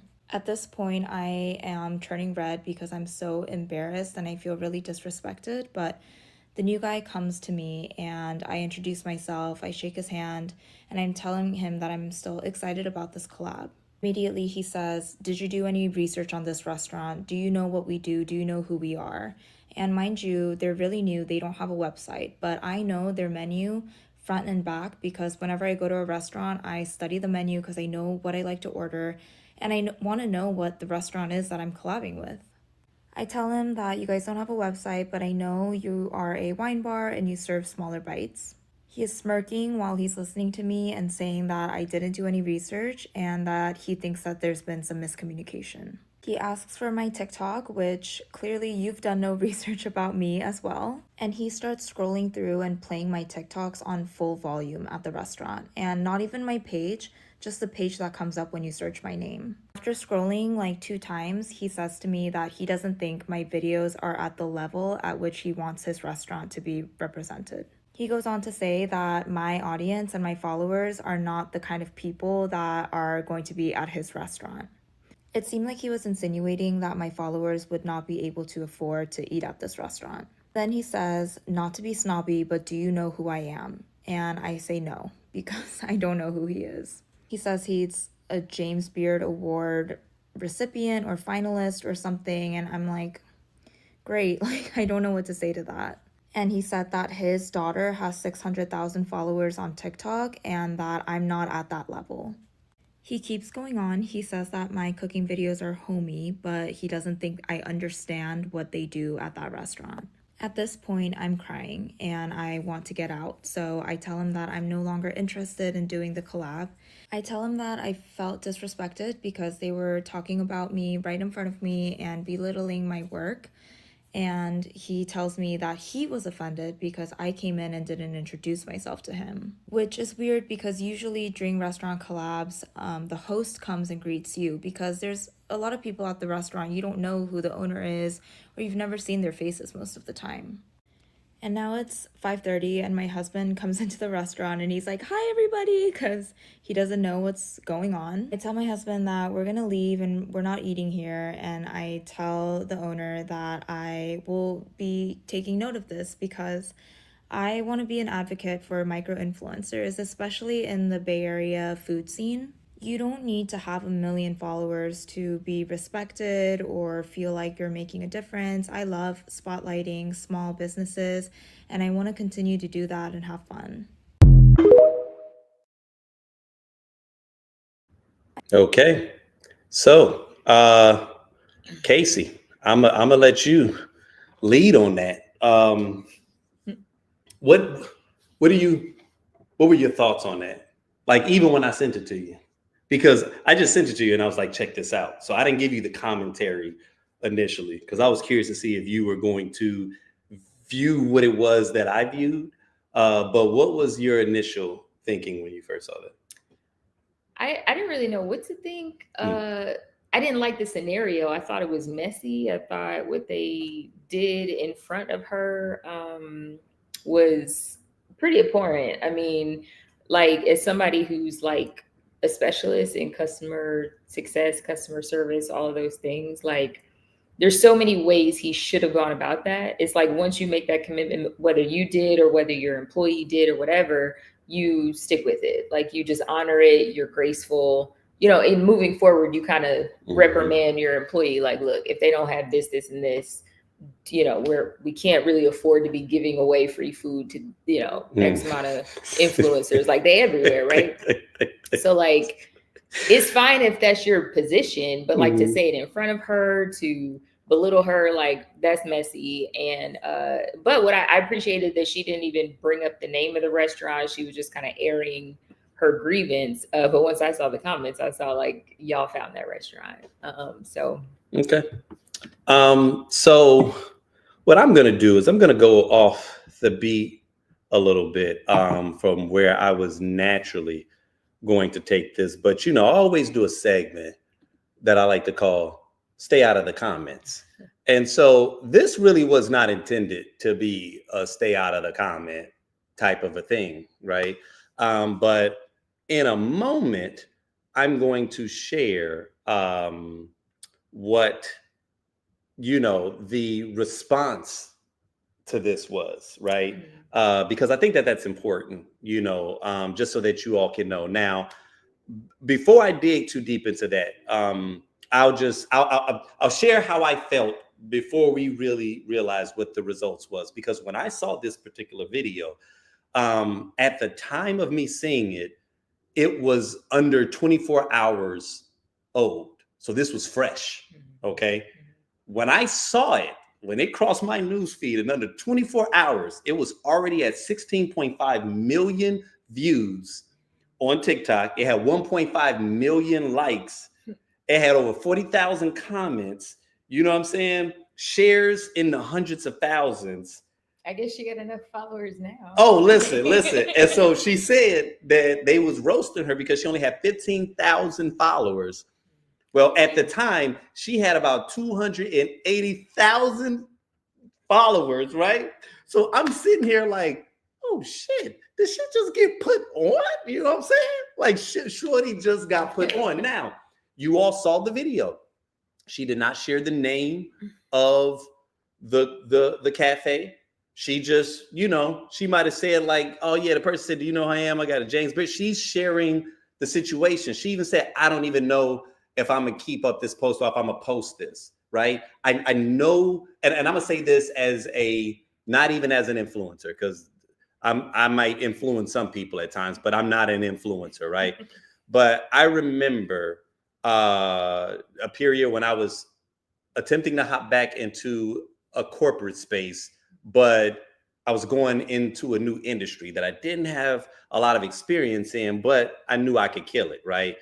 And I was applying for a lot of different jobs or whatever, man. And it was just the wildest period because I was getting to the final interview, hearing great stuff, but I could not get over the obstacle of like actually obtaining a position. I saw a position with this one gig that I was like, oh, this is perfect. It was so perfect that after I went through all the traditional steps, I ended up saying, nah, you know what? They still ain't hit me back. I'm going to create a video. And one of these days, I'll show you guys the video just so that y'all can see when I say I put my whole heart and soul and my foot into this video just to get their attention. It worked, right? To the point where the CEO was looking at it. I heard everybody in the office had been buzzing about it for days. Flew through all stages of the interview, got all the way to the final interview, gave the presentation, And the VP of sales literally said to me, man, I'm gonna be honest, that was pretty ballsy to sell our services to us. He's like, man, you flew a bit of a kamikaze mission in doing that, but I just want you to know you return home safely.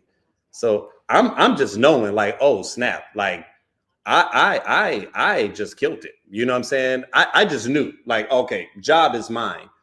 I ended up realizing later on, I ended up learning that unfortunately they went with another candidate. Got to the point where even the VP of HR was like, yo, I'll be honest, I don't even know why they did not select you as a candidate, right? It really tore me up for, little period, 24, 48 hours. And I know that sounds weird. I get over shit quickly, but it's intense when I feel it though, right? I was in a position where I didn't have people to just like share it to directly. And I didn't want to, because everybody else that was important to me, they were working on some things. And I was like, I got to work through this. The reason I'm sharing is because I turned on my camera and recorded for like almost a half an hour my thoughts. I needed to get it out. And something about that moment felt profound to me, to the degree where I was like, I may want to go back and reference this video in the future, because me getting denied from this, while it stung like a motherfucker, I was like, this gotta be God. This has to be God. This has to be God. And I'm talking about it, but y'all, halfway through it, tears started to swell up because the emotion was still so raw. Now, I wasn't going live. It wasn't even my intention to go live. It was just, I want to capture this because I need to get it out. You know what I'm saying? A couple of days later, when I felt a little bit better, I recorded another video. These are videos that I got sitting. Maybe one day I'll share them, right? But for me, for right now, it's just for me. So I shared that to say that there are times where you're going through something, and especially if you are a vocal individual, with which most influencers are, right? Because I mean, if she's a restaurant influencer, she's used to turning on the camera and sharing her thoughts. She's sharing a stream of consciousness. That is what streaming is in 2025, right? So she wasn't trying to get the restaurant shut down and no bullshit like that. She was sharing her thoughts as she does daily, just like everybody else does on the fucking app, right? That's what she was doing. She didn't know she was going to go super viral. She didn't know that. You know what I'm saying? She did not know that. Why would she know that if she only got 15,000 followers?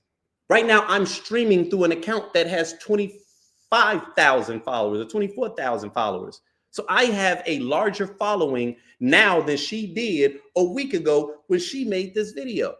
And she was just sharing what was on her heart. Turns out people care.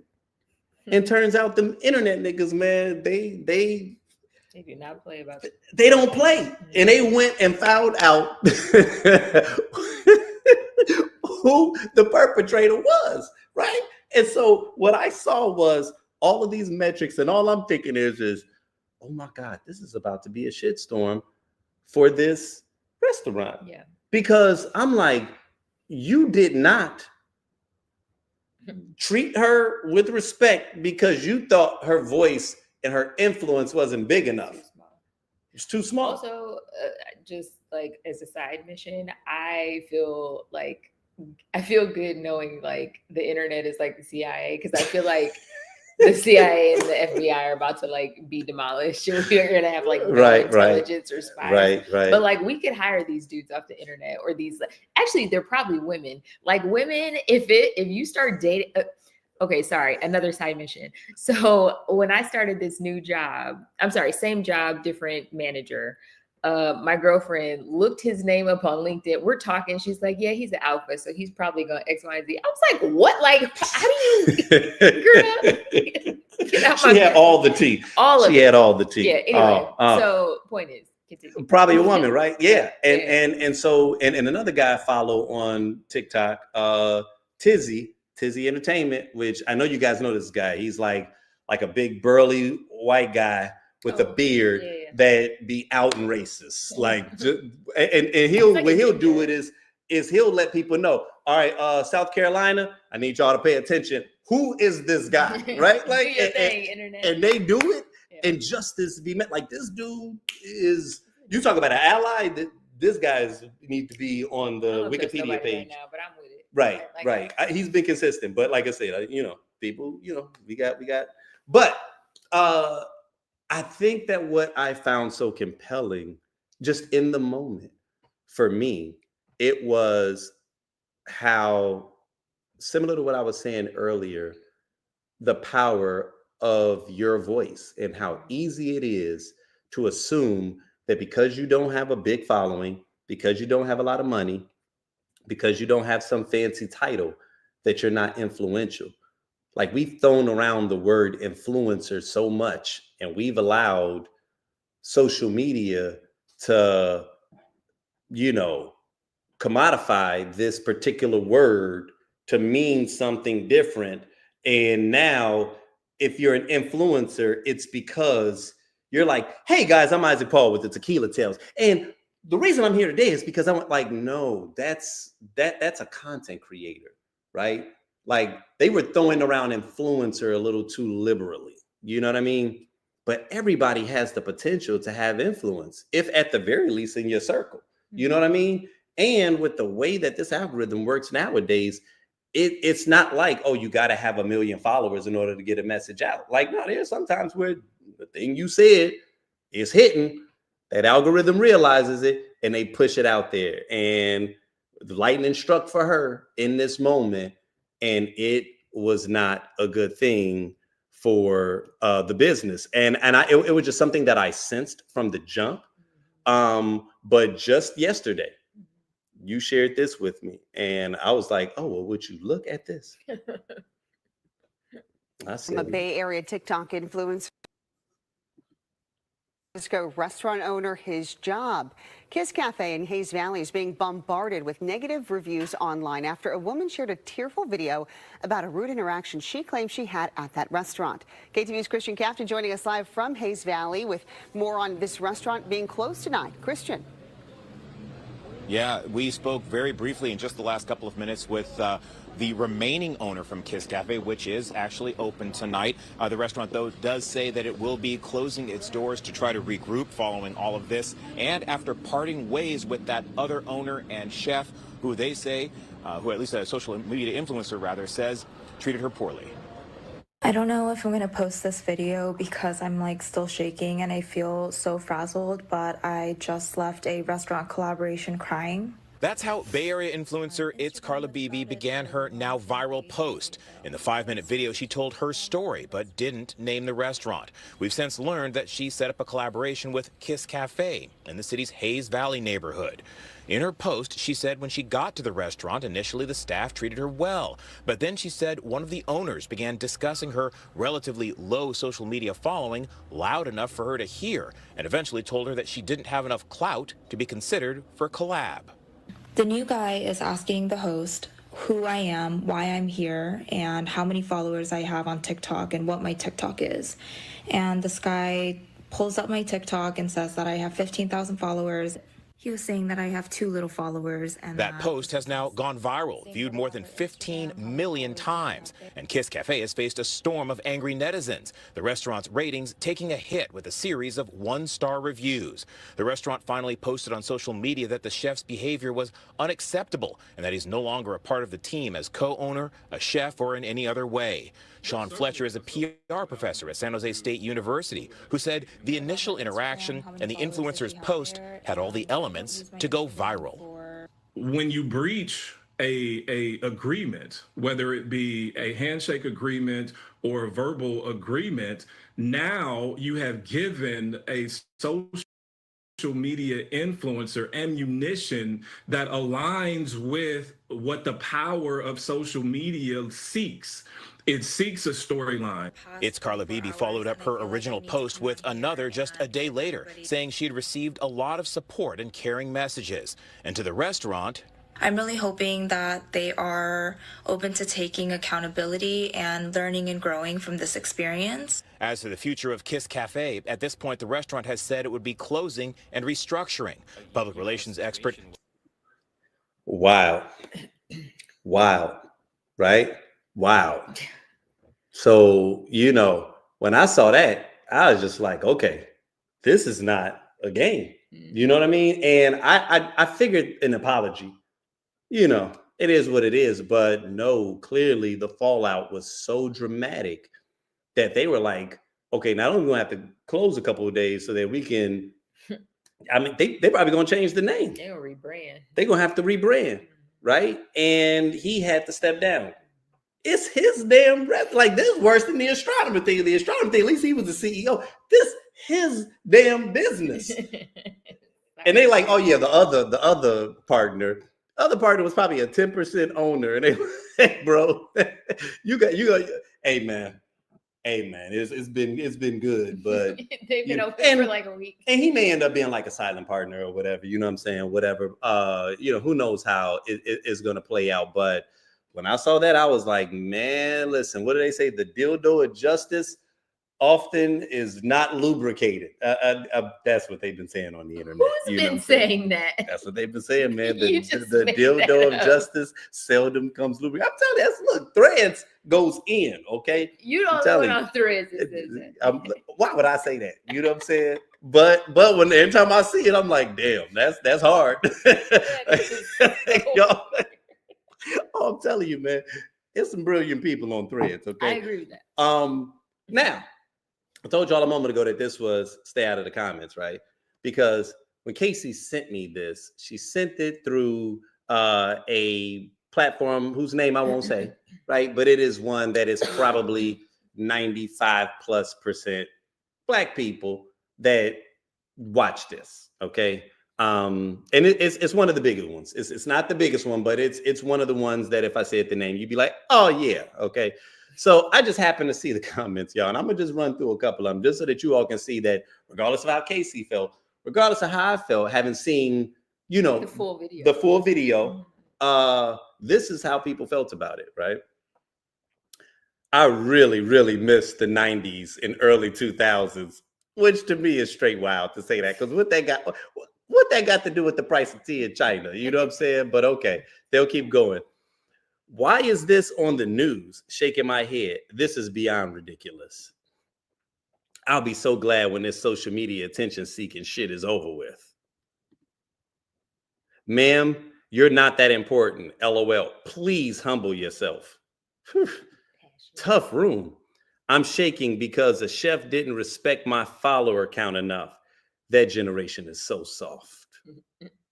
I truly am exhausted with this generation. Y'all so simple. WTF is the world coming to? LOL. Entitled people run the world. Why is he getting so much backlash? This is his business and he wants someone with a wider audience. When you interview for a job, they will tell you that you're not fit for the job and explain why. I'm very confused at the tears, and this is outrageous. This sensitive culture has to stop. It wasn't even that serious. Shaking my damn head. Now, like I said, just to give y'all proof of what it is I'm talking about, man, the young lady now sits at 409,000 followers, coming up from 15,000. And both of those videos, as you see, and I literally took this screen grab maybe about an hour before we went live, 22.8 million views and 5.8 million views. Now, like I said, I have a tendency to look at things a little differently, but admittedly, I was a little disappointed when I saw how people, specifically our people, responded to this, right? And, again, it goes back to what I was saying a moment ago, that I think it's like that whole like anti-woke culture, people feeling like, oh, you can't have fun no more, blah, blah, blah, blah, and just this belief that the restaurant owner got canceled, And I think what bothers me is that that's not really a Black thought to me. I don't think that what people are sharing in that news feed is a legitimate Black thought. I think we are starting to consume too much of their media and their messaging. And now all of a sudden we kind of feel like, yeah, man, things are getting a little too, And I'm going to tell you why, because I know how Black people move. and let you get disrespected by somebody, the first thing you're going to do is take to social media and complain about that shit. The first thing you're going to do is let everybody know about how awful of an experience you had. Not only all your people, but anybody within earshot is going to know, oh, I don't mess with that. Do y'all know how many black restaurants I can name in Chicago alone that somebody had one bad experience and they literally have to go on like, forget just Yelp. They don't just leave a bad Yelp review. They're going to create a whole ass post, a hate post, because it is their single mission in life to destroy this black-owned business because you did not get exemplary service, right? So we're not going to pretend like we don't get upset and utilize our voice, because I see it. I see y'all. I see how you all move. You know what I mean? We also see the white Karens. White Karen can't be bothered by one thing without asking to speak to the manager, without calling the police. We literally live in a society where people are sharing how they feel. And now y'all are telling me that she's soft because she was bothered by how she was treated and decided to hop on her platform and share how she felt about the experience, not with the intention of these repercussions, right? But once again, like I said, it rarely comes lubricated. And it just so happens that when it hit in a way that might just be karma in play, right? Like every once in a while, there is a thing called accountability.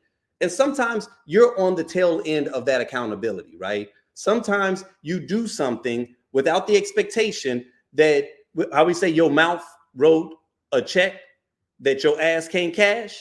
How many times was you talking shit to somebody and then all of a sudden you didn't realize that, oh, snap, he got homies. You know what I'm saying? That happens. Right. You didn't realize that, oh, snap, oh, you with them? We've all either been a part of a situation like that where we were on the winning end or the losing end. We was like, hey nigga, we got to be up. He got crew. Talk your way out of it, right? Where you wrote a check that your ass couldn't cash. We've all been there. That's what accountability looks like, right? How many times has this owner probably been shitty to people inside of his restaurant? I guarantee you that he wasn't just having a bad day. He probably has severe character issues, and this is a pattern of behavior. And so if this just happens to be the moment, right, where he gets caught up, because see, a lot of y'all love when the astronomer CEO and the VP of HR got caught up for having clandestine affairs. See, y'all love that kind of accountability, right? But a shitty business owner that treats people like they ain't shit because he don't think they're of the ilk. Like, oh, okay, yeah, he should just be able to go. He a business owner. And it's like, dude, stop it, man. And it's like, we got to be careful when we start arguing on behalf of that, because keep in mind, we are literally living in a time where this administration is creating circumstances that's going to make it a lot harder for us. So we are going to be that voice. We are going to be the person that's screaming out, talking about how this thing isn't fair. You know what I'm saying? And what you're going to hope in that moment is that the algorithm is going to be generous and help you get your messaging out. Like, y'all, this is so much bigger than just Kiss Cafe and some woke stuff. This, to me, really is how every once in a while, a person who doesn't have much influence with a small voice is able to position themselves in a way where justice is met. I think about situations like Ahmaud Arbery, right? And how close we came to that entire situation being swept under the rug. Like, as much as we would talk shit about Shaun King, if it was not for him and his platform, there would be so many Black parents that did not get justice because the story would have been swept under the rug, right? We can't, us, once again, y'all, we ain't got the paper. We Black, we ain't got the money. This is what we have, is our voice. If we are not protecting freedom of speech, yo, they are literally about to clip the one thing that we have. The one strength, the one strong suit that we have, they are working at undermining that, of stripping us of that power, right? And so when I saw those responses, I was like, damn, you know what I'm saying? And maybe it's the way that this was framed, but again, this is why shit is dangerous nowadays, because you don't have enough people to help contextualize how important some of this stuff is. And we so busy focusing on things that's just in the here and now that we are not thinking about a year out from now, 5 years out from now, 10 years out from now. You know what I'm saying? So for me, I was excited to see that, right? And I think that there's a whole lot of other, angles of where that story goes, because, there's conversations about like just what activism looks like, is it about her voice or was it about the algorithm? There's a lot of different angles, many of which we cannot explore. But again, the one thing that I was disappointed at is just seeing that the majority of the individuals that I had seen on this particular page, the major thing that they was upset with was justice. Y'all was upset with accountability. That is not a good place for us to be as Black people. That's all I'm gonna say. I think that's some dangerous shit, and we got to be careful. Now, moving right along. Next segment, jeans, and Gen Z. What happens when fashion meets philanthropy and then runs into controversy? American Eagle tapped Sydney Sweeney for its She's Got Great Jeans campaign, a denim-centered project aimed at supporting domestic violence awareness. But what should have been a win-win moment sparked backlash for its phrasing, some claiming it echoed eugenics-era language around good genes. In this segment, we examine how brands walk the tightrope between intention and impact, especially when tying their message to social causes. Can good marketing ever be too clever? And who gets to decide? So to properly set this particular segment up, Casey sent me a video recently where I was like, oh yeah, no, that's perfect right there. Because, to really show you all, like, not only the ad, but just kind of to really help to conceptualize like why people find it a little offensive. I do think that this one particular influencer did it in a way. No, I'm she's sorry. an actress. Oh, was she? Sydney Sweeney. Mm-hmm. Oh, no. I mean, the person that you sent me gotcha. that's Sorry. doing this, You right? Let me. You know what you're doing. Let me stop. My bad, y'all. About that Sydney Sweeney jeans ad, so I went and saw it. I feel like Sydney Sweeney getting canceled for Yahtzee propaganda should have been on everyone's bingo card at this point. But believe it or not, it does keep getting worse because they have continued to drop more ads over the last few days, and today I'm going to show you the most horrific and problematic one. As always, make sure you like, rage, comment, repost, and follow along for more, but if you're not already up to date, here's what's going on. This week, Sydney Sweeney launched an ad campaign with American Eagle that is very clearly white propaganda. And in any other timeline, it might have been less noticeable, but given the current climate of things, it is extremely obvious, and it has garnered them a lot of attention, and even their stocks have gone up because of it. This shouldn't really be a shock. In the past, we've seen her with her family members who are all clearly red hat people. In the moment, some people gave her a pass for that, obviously, because you can't choose your family, but her silence since then, and this campaign with American Eagle now really seals the deal with where she's at. Obviously, the campaign goes beyond just a bunch of photos and videos in which she's wearing jeans where none of them seem to fit, which was an odd choice. But every single ad is specifically emphasizing this double entendre with the word jeans, saying that Sydney Sweeney has great jeans. That is said throughout the ads over and over and over again, and they could have chosen a number of angles to go about this campaign, but saying that about a blonde-haired, blue-eyed woman right now who's dressed all like Yeehaw America, that says a lot. It's pretty obviously promoting European centrism, and it has everyone up in arms about it, but their most recent video is the most obvious and the most, you can't argue this anymore. You know what you're doing, and I obviously have my thoughts and opinions on it, but I'll let you watch it and just form your own. Genes are passed down from parents to offspring, often determining traits like hair color, personality, and even eye color. My genes are blue. Sydney Sweeney has great genes. Okay. Right. So you know what? I've actually been enjoying throwing it to you first, right? You know what I'm saying? What's your thought on this, right? Oh. What's the woke thinking on it? No, I'm joking. No, it's hella rage baity. What was it, American Eagle? Yeah. That's how, and I wasn't saying that to like do a gotcha kind of thing. Like I legit forgot who they were in this moment and before. Right. Right. No one shops at American Eagle. So they were successful in getting the rage bait because that's clearly what it was.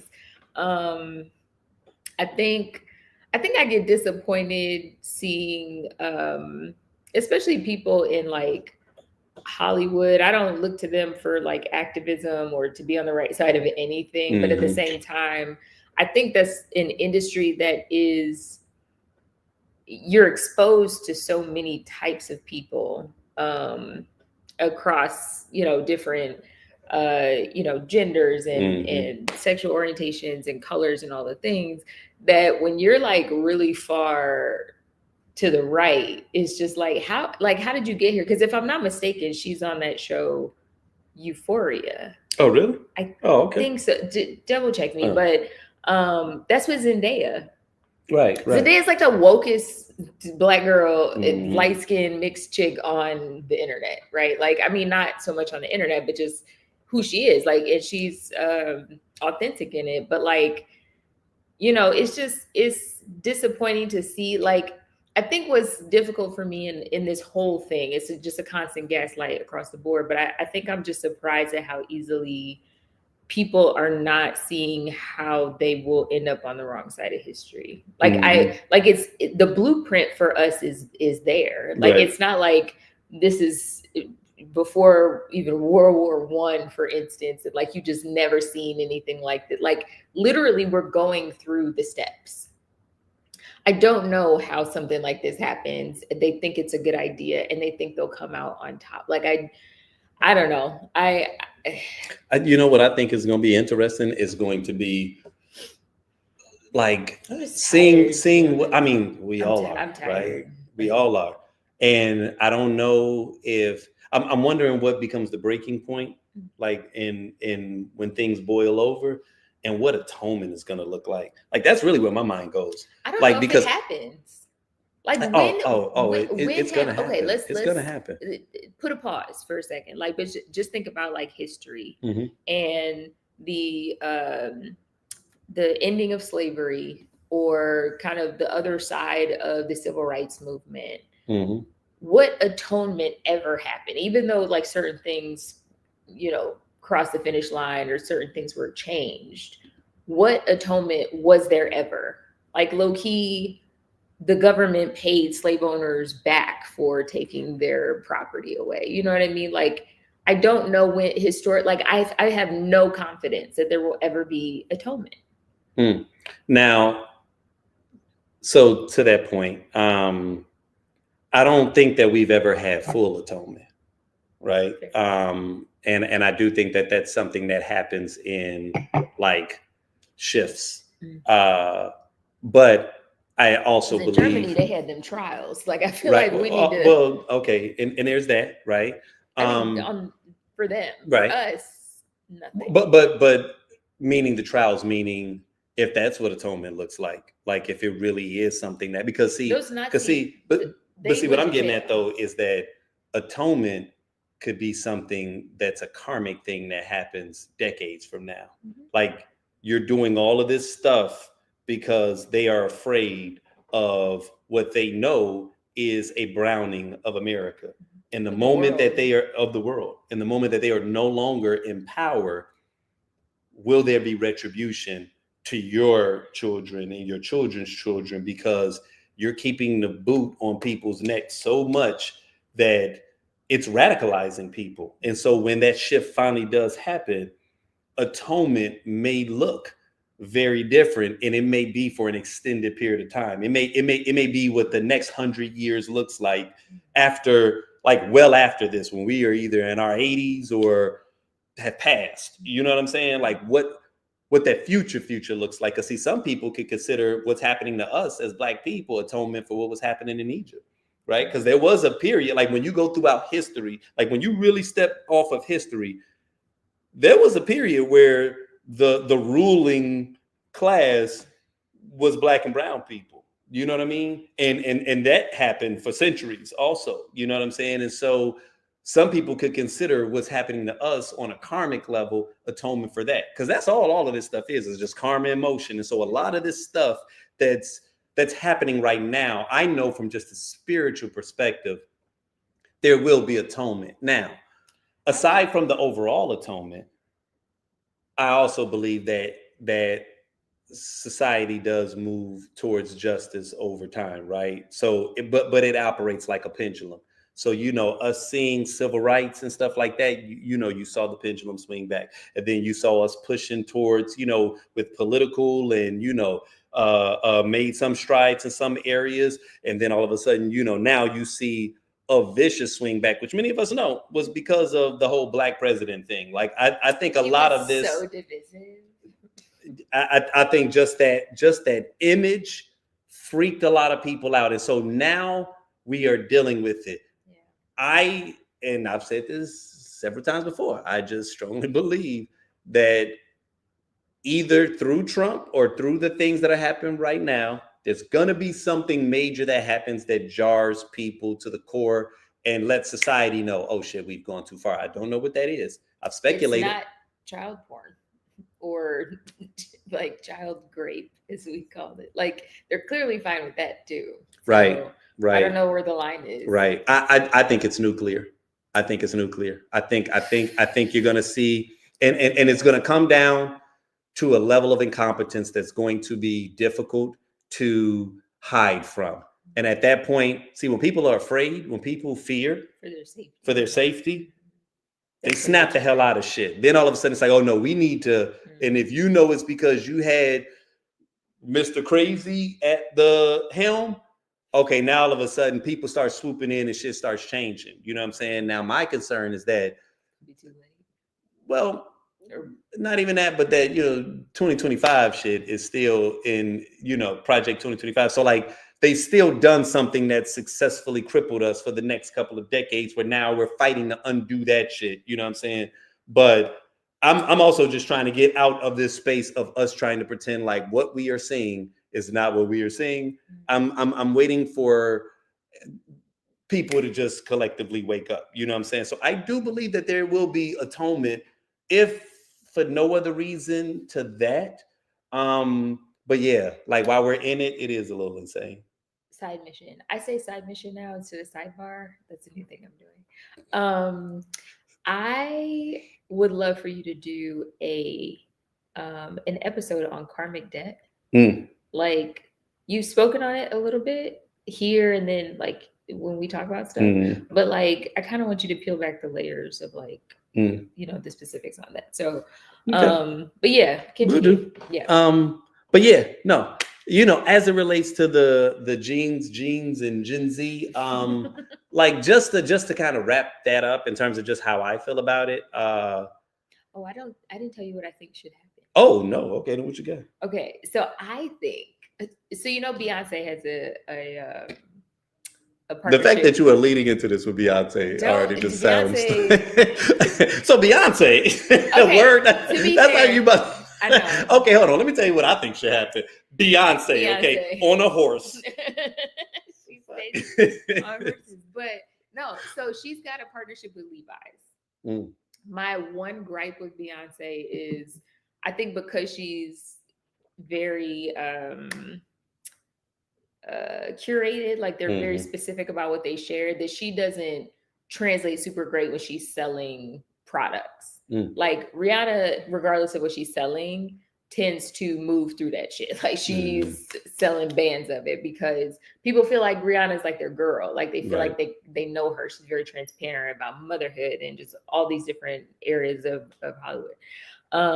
But Beyonce has a partnership with Levi's, and she could easily, her and Levi's could do a whole campaign about her having good genes, and then like all the Black actresses and shit like do stuff, and then just make it like a whole campaign, or like every. So you want the Black version of what they do? This is evolved. Not only should they do that, but every other jeans company besides Abercrombie, or Not gonna happen. which one is Not it? gonna happen. American Not gonna Eagle. happen. Other than them, they could all do it, and then it's like Trump ain't having that.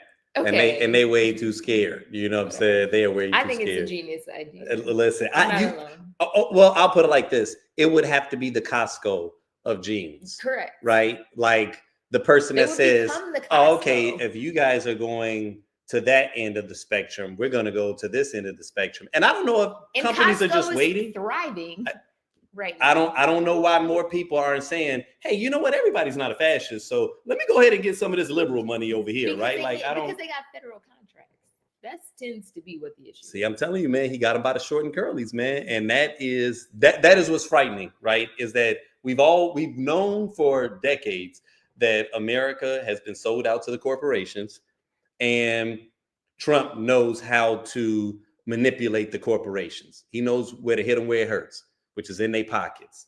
And the fact that he has the politicians going along, then the companies are afraid because they're like, shit, anything he says, the politicians are going to go, you know what I mean? And then we could look up 5 months from now and be bankrupt. He knows how to play with the one thing that has been running America in the undercurrent, which is the corporations, right? Which is crazy. But the one thing that nobody has paid attention to is that this nigga has bankrupted 6 corporations. We've all paid attention to it. No one Like what I'm saying though, like the fact that they are like, I'm telling you, all of these organizations are about to get Rudy Giuliani. And that is going to be so sweet to watch. Yeah. It's going to be so sweet to watch just these organizations that were trying to save their asses go bankrupt. And that right there is what atonement is going to look like. That would be nice. Right? Because I'm telling you, y'all are betting the house on a crazy horse. That's the part that's freaking me out. It'd be one thing if it's like, oh shit, like I know y'all scared, but y'all, he has literally left a trail of tears behind him. Like, tell me that always does. Like, that's why I'm like, okay, so all y'all crazy and stupid. Like, see, and fear makes you do stupid things because the fact that they cannot look at his most recent history and seeing that everybody that bets on this man loses.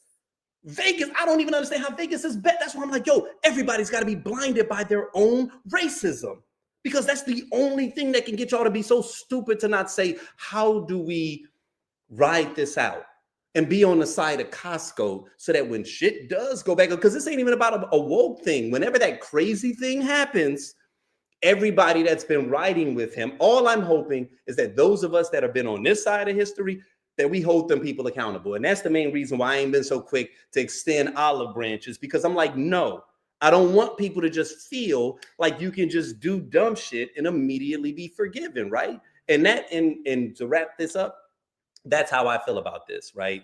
I feel like American Eagle, to your point, this is outrage marketing, you know, and it gets frustrating to watch this happen because on one level, you want to feel like, I know what they're doing, so I'm going to be smarter and I'm not going to take the bait, right?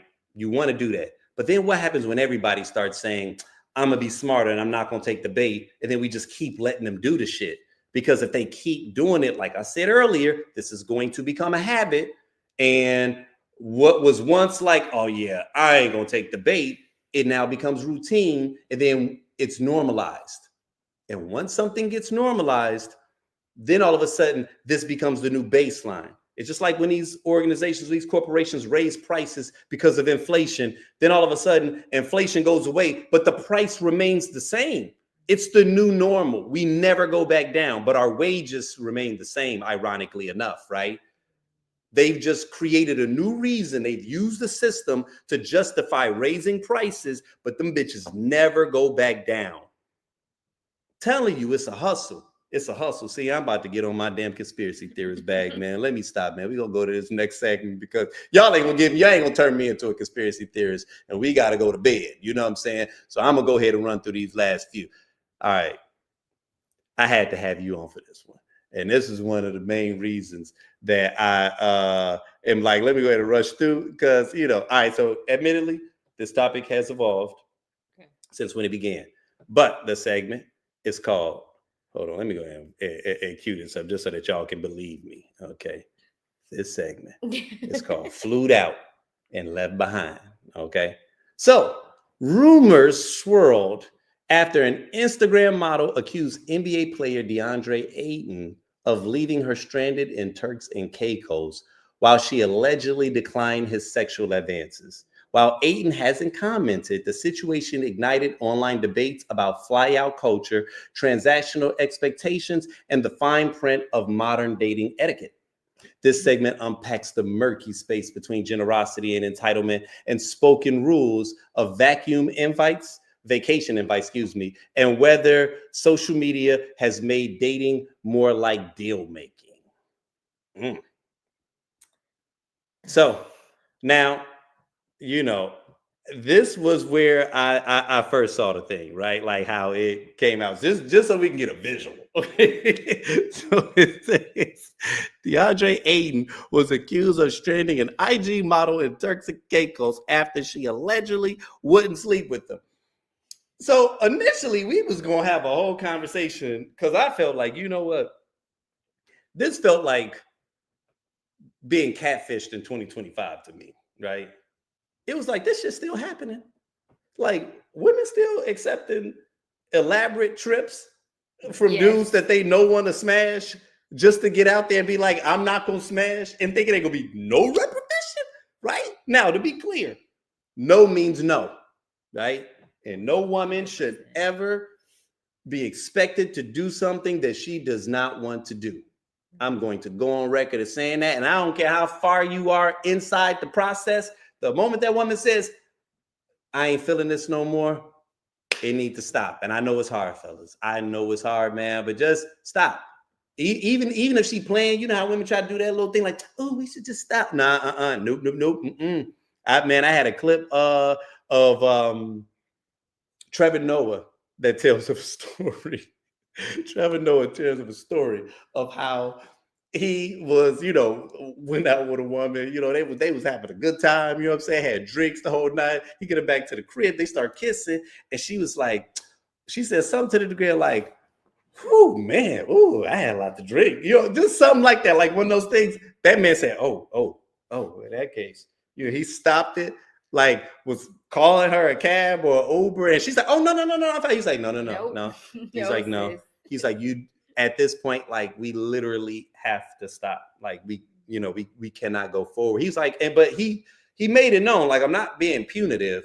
Like, oh no, we can have another date, but just at this point, if you feel like you've had too much to drink, like, you know what I'm saying? Nah, And so that's because not only is he a gentleman, but he also a millionaire, right? And he ain't got time for these bullshit ass games that us broke niggas used to play back in the day. You know what I'm saying? Like we knew what that was when it was said a certain kind of way. Like, oh, I normally don't do this. You know what I'm saying? Like, oh, it must be the alcohol. Like, okay, Ma, like you just looking for an excuse to do some whole shit, right? Like, and so we used to get, but I'm saying though, right? Like 30% us, right. So us as men, we knew that, right? Like we knew that. But we're in a new day and age now where it's like, nah, because there are times where dudes was pushing through the red light. So it's like, nah, you supposed to end that. Now that we've established that. Niggas still doing this though in 2025. Like they are still going on these trips, knowing that a dude wants to smash and acting like, oh, no. And then being upset. You know what I'm saying? No, you said no. Not. Okay, because thank you. No. Let me clear up what I mean by no. They're going and they're doing it. And that's why it's not a story. This is a story because this is the one time that somebody was like, absolutely not. These girls know what it is when they get flued out. And honestly, like, I hope that they have that conversation or they've, been kind of flirting, or especially if you've been like going back and forth and you're talking about what you look like with no clothes and you're doing all that. Right. Like you know what it is, what you're being invited to. At least I hope so. Like it doesn't mean that you have to do anything, but that is the point of the trip. Like that is the only reason you're being flued out to Turks and Caicos. I had questions. Unless you're in a relationship, it's not. Okay, because you and I engaged in the discussion, and I was actually very intrigued by your perspective because I was like, how does this happen in 2025? Because in my mind, I'm like, first off, dudes are still taking chicks on trips that they have not been intimate with yet and expecting intimacy on the trip. Like, how many of these horror stories have we heard where it's like, dude, if you ain't smashed yet and you thinking that the trip will be the thing, man, that I get it. You are dangling an awfully big carrot and you are preparing yourself for a major disappointment. So I was amazed where I was like, how DeAndre ain't even smashed and he taking this chick out there to begin. Like, everything about this feels weird. And you said something that actually I was like, okay, do you remember the Yeah, I think you're thinking inside of a middle class tax bracket. I was Because thinking like a broke dude. Right. Like, basically, for somebody who makes as much as he does, I don't know how much he makes, but I imagine he's rich. Right. He was going to have to fly her somewhere. Right. So either to where he lives or he's flying to the city she's in. She might be in fucking Indiana. Like, you know, you meet the Instagram chicks all over Instagram. And so it's like, if I'm going to fly out a woman that I want to have a good time with, why not do it somewhere that's beautiful, somewhere that's enjoyable, and it's a drop in the bucket as far as my wallet is concerned. So let's go, like, good times. Yeah. So that's it's a Tuesday for him. It's a Tuesday. Yeah. Like he's in the off season, I presume. Yeah. So, like, no, when you said that, I realized I was trying to have a thought in the conversation outside my tax bracket. You know what I'm saying? I was like, oh, okay, you know what? Then let me speak for all the not rich niggas out here. You know what I'm saying? Which is where these kinds of stories you normally hear about, right? Like, it's a dude where a chick really wasn't feeling. That's the same guy that she probably took out and got a bunch of meals off of, and he kept pushing the vacation, and sometimes she might have even declined it, and he kept pushing, and eventually she's like, all right, fine. And even if she said, all right, you know, we're not going to have sex. And he's like, yeah, all right, cool. It's like, ma'am. That's different. Ma'am. But don't go. Don't go. Don't go on that trip, Don't girl. go. And okay, listen. Or if you go, there need to be some rules, right? And the rules ain't, you got to have sex with him. No. The rules is you better have enough money in your bank account to be able to get your own ticket back in case he shows that he ain't the gentleman that he was putting out. It's like, how many times do we have to hear these stories before we say to ourselves, you know what? I'm not going to be a casualty. You know what I mean? And so I get disappointed when I hear of these moments where it was like, okay, yeah, he asshole for doing that, but you also stupid for putting yourself in a position, and like, we don't know. And no offense to your gender, but like, y'all are historically violent. So putting yourself in a situation where somebody drops like for real money on you and has expectations of you, even if you have every right to say no to those things, like, I think putting yourself in a vulnerable place where you don't live, you don't have any support, you don't know where you're gonna be, it may not be safe for you, it's just not worth it. Like, not for no trip. Yeah. You know. And again, man, for the Dominican people, is cheaper. So if you just want to take a trip, just don't go with someone that you're not feeling. Yeah, don't go with him. Right? Like, take your own trip. And for the fellas, don't try to close the deal on the trip. You know what I'm saying? Like, if she not feeling you, let me tell you something. Man. If a woman feeling you, talk to your brethren. If a woman feeling you, she ready to go at any given point, at any given place, right? And I ain't saying sex. I'm saying if in her city, y'all can go to a restaurant that she feels is nice because she genuinely wants to spend time with you. You know what I mean? Like, y'all got the rest of your lives to do something extravagant. If you have to bait your hook with something that is so bizarre and outlandish, my thing is that's going to be something that you have to do all the time, and maintaining it is going to be even more difficult than gaining it. And so this is something that you got to think about, right? Like, everything ain't worth bagging if it's not meant for you. And there are clues there. So stop this dramatic overture, these love bombs, if you know that, yeah, she ain't feeling me. And we know that. We know that as men. right? And listen, if the goal was just to try to smash, you know, like you can pay for it. It's places that is legal. Yeah. Like if you're gonna pay for it and you want an actual receipt, then do that. I would rather you do that than setting yourself up for failure in this regard. Like that is just so absurd. So fellas, we have to be better. Okay. Yeah. Now, can I quickly tell a story? I think it's a comment, but like I remember going on a date. I was right out of college. I think I was living here in Arizona, and he was an Arizona Cardinal, so the football team, NFL team. Mm-hmm. I know shit about football, but he was on the team, and we met at a bar, and we went to. So we went back to his apartment. I was with my girls, like it was a bunch of us. But I saw like his team photo on the mantle. It was like a 2-bedroom, and like my girls were like, "Girl, don't fall for it. He's probably like the 10th seed. He makes like $112,000 a year."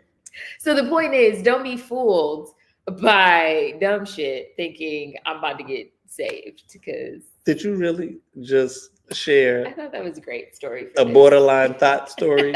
I mean, I could have been in a different situation.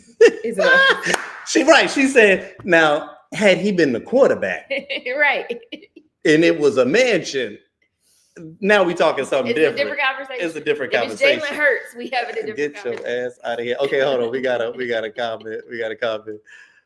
Gertrude, back in high school, you were always taught to have phone money and car fare. Exactly. Yeah. Right. And that's all I'm saying. And now, to be clear, I'm not even saying that this is ideal, right? Like, I want us to be better.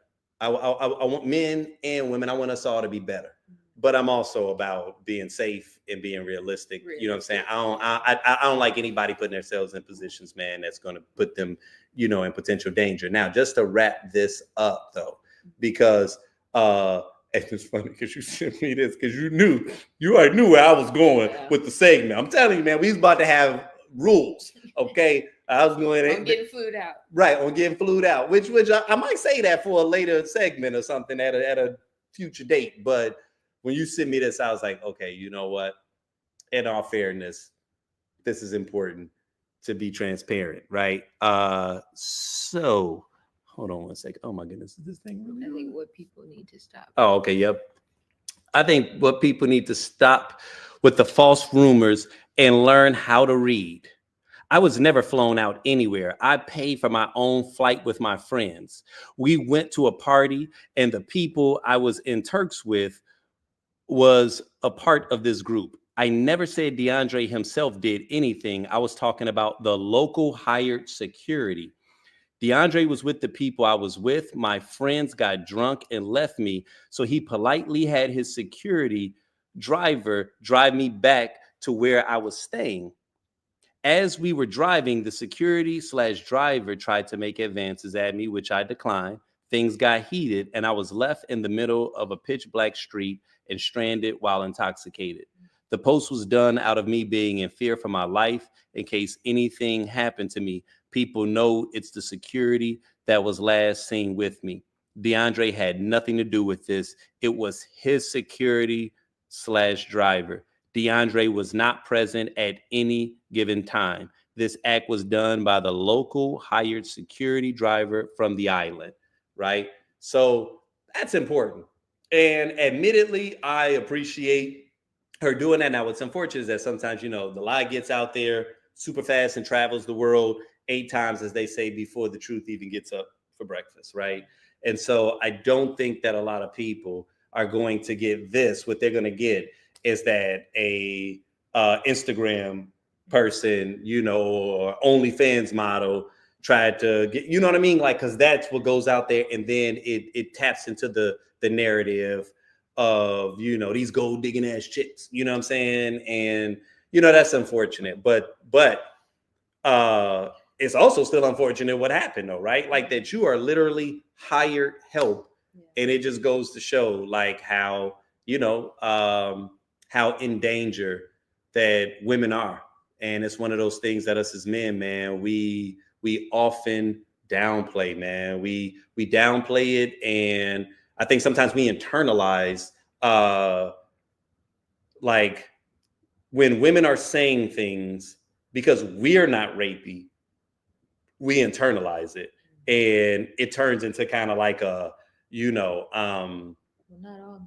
yeah, we're not all men, and then we start defending it instead of like really listening to what women are experiencing. You know what I'm saying? And just like how, like you share with me, like the minutia that your mind goes through in something as simple as booking an Uber to, meet me somewhere that might be 20 minutes away. If I said, hey, no, you might want to come down here, this is actually, you know what I mean? And you gotta prepare for that, right? And just to safeguard yourself. And this is the thing, man, that us as men, man, we never think about, man. We never, the moment that you separate yourself from it, like even this new T app, right? That has a lot of men shook. And,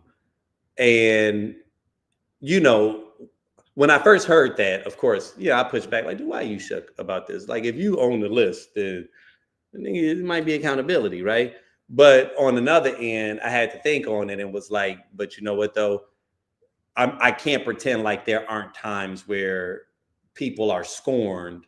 And if they know that there's going to be repercussions to stuff like this, that like if I'm here just to tear you down, I literally just saw, so I almost, because I was going to turn this into Toxic Tuesdays and just have, it's going to be silly, but it was this this woman that was sharing this experience that had occurred, and she was showing, oh no, it was a guy. He was showing the text exchange with a woman who had asked for a break. That's what it was. A woman had asked for a break, and the guy said, okay. And he gave her the break, and she asked for a break for what she thought was righteous reasons, because she, wanted to, she felt that itch, and she was like, I don't want to cheat, this, that, and the third. It was bizarre. But she had 2-month break is, I think, what she was looking for. Dude moved on and got another girl. And when she hit him back, and because basically he was paying for a lot of their relationship, right? So he was subsidizing that shit. But she had to start paying for things on her own. And then when she realized how real shit was out in them streets, she didn't want that. And so you saw the text exchange. Now, to be clear, this shit could have been grifting, because there's a lot of that happening on social media. But if it was not, how they say women do not want accountability.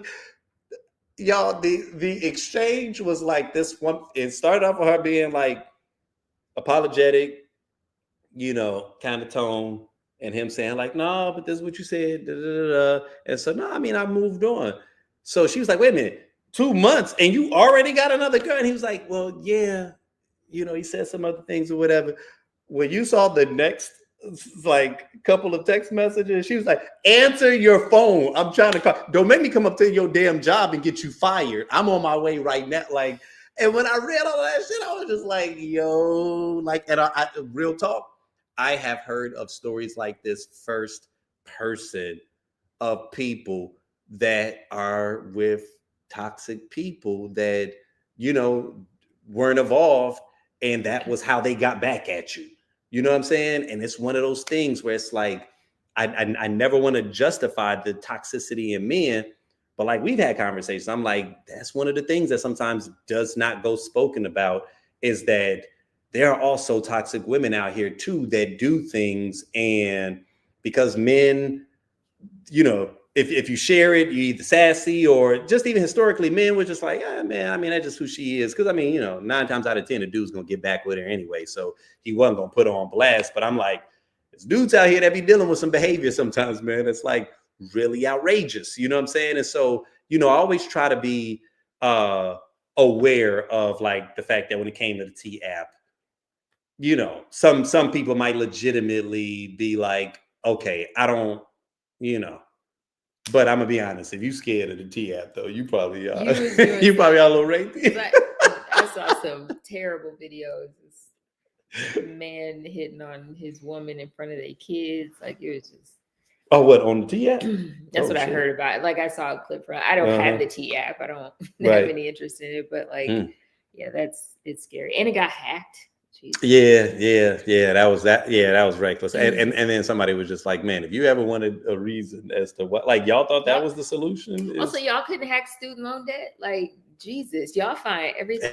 Everything. Okay. All right, y'all. We've talked about a lot, man. We are going to end on something that I think is very worthy. And I've been looking forward to this. This was one of my favorite segments or whatever, So this is going to be a bit of a memoriam and a bit of a watch party, but we're going to be celebrating Malcolm Jamal Warner.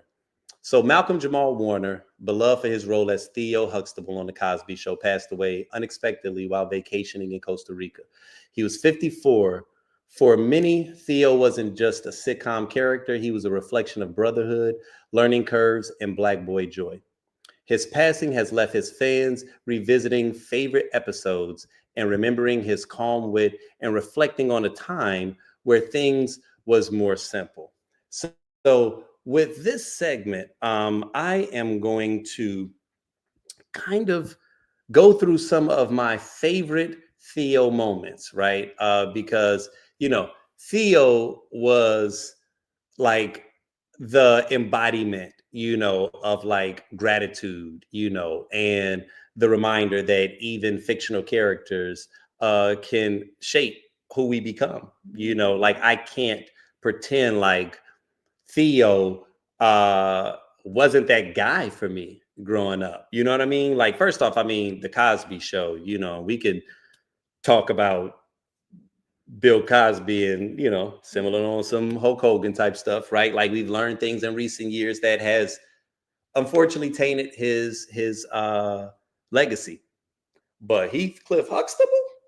My guy. Let me tell you something, man. Heathcliff Huxtable and me are going to always be tight, right? So in this particular segment, right, there's so much that we could say about Malcolm Jamal Warner, and just how incredible of an individual that, he was and the legacy that he left behind, the people whose lives he's touched. But, rather than kind of going into that, because that honest to God could be its own show, and to be able to just take a sliver of his greatness, and talk about how many of us learned him intimately, right? Like in terms of feeling like he was a part of our family, because that's honest to God how many of us feel. We feel like Theo was our brother. He was like the same way that if Bill Cosby or Heathcliff Huxtable was America's dad, Theo Huxtable was America's big brother, right? Like on some level, especially if you came up in my era. So forgive me because some of this footage that we are going to share and watch together, we'll just have like quick commentary about just, like I don't have many clips, but I got some of my favorites. Okay. And there are really so many that I could have chosen from, but this is not only what I love, but admittedly what I was able to get a hold of, right? Because, it's really hard getting a hold of The Cosby Show, just because a lot of networks, pulled that content back, because, when it's a Black man that does something bad, they don't seem to have a problem voicing their displeasure and making their disapproval quite vocal. And then he was about to buy NBC, so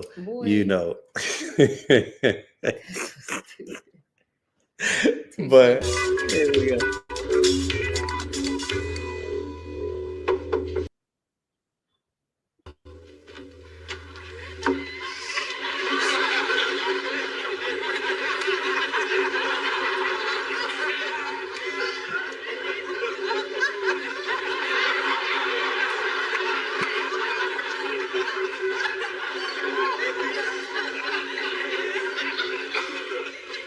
Hard to get good help, isn't it?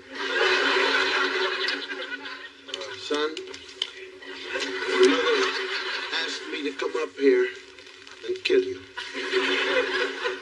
Hey, I know. You know what? What you gonna say? And it's under control. So, no problem. Right.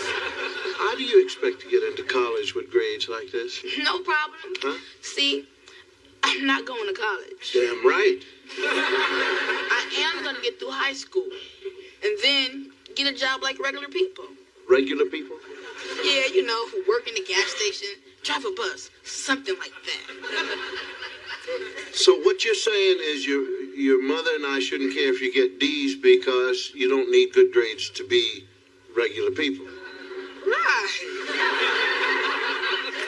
Okay. Oh, suppose you graduate from high school. Let's say you just slide by. All right. Now you got to find a job. Now, what kind of salary do you expect for a regular person?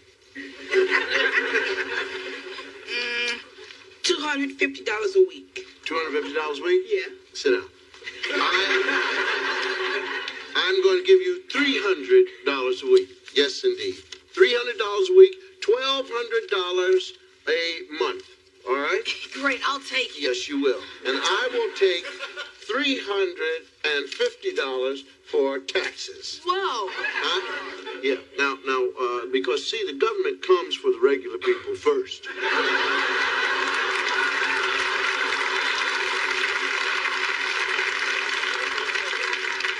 Now, how much does that leave you with? $850. All right. Now, you've got to have an apartment because you are not going to live here. So, an apartment in Manhattan will run you at least $400 a month.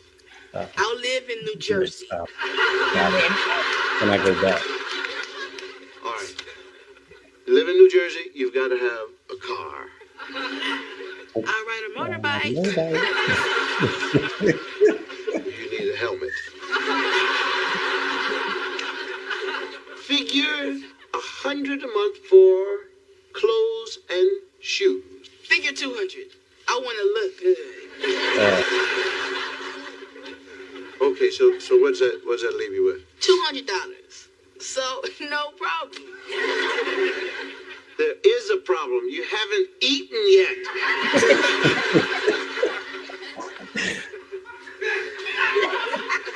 I can get by on bologna and cereal. Stop it. Stop it. So I got everything I need plus $200 left for the month. You plan to have a girlfriend? For sure.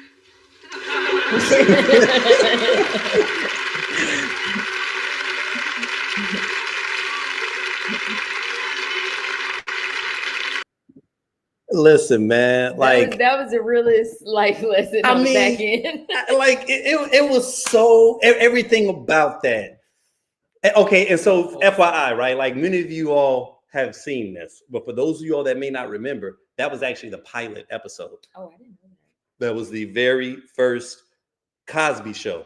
Like if you look at the entire episode, the front room looks different. So after the pilot, it got green lit because they killed it. Like when I say it's a classic, it might honestly, it could go down as the greatest opening episode of a sitcom of all time. Because like literally, it's like 22 minutes. If you watch it today, when I say bar for bar, scene for scene, today it holds up.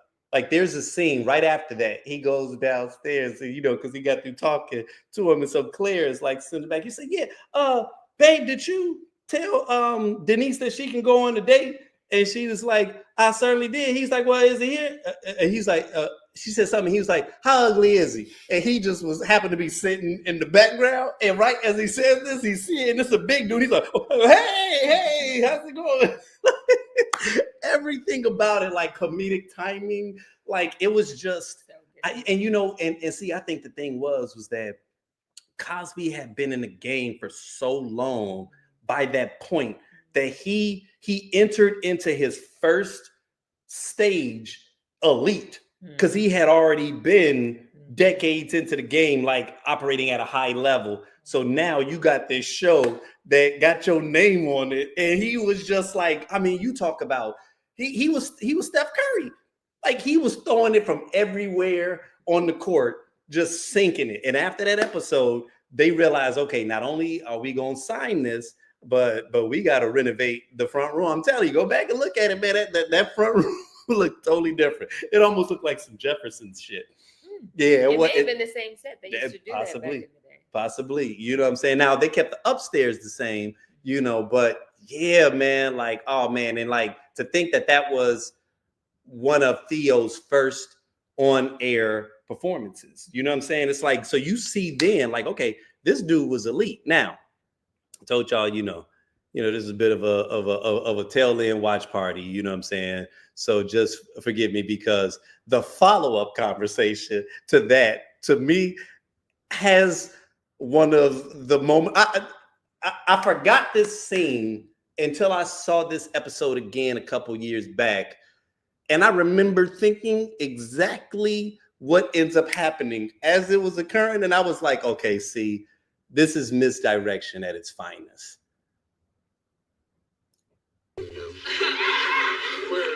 Dad? Hey! All right. Dad, I thought about what you said, and I see your point. Thank you. Thank you. But I have a point, too. Make your point. You're a doctor and Mom's a lawyer, and you're both successful in everything, and that's great. But maybe I was born to be a regular person and have a regular life. If you weren't a doctor, I wouldn't love you less because you're my dad. And so, instead of acting disappointed because I'm not like you, maybe you can just accept who I am and love me anyway because I'm your son.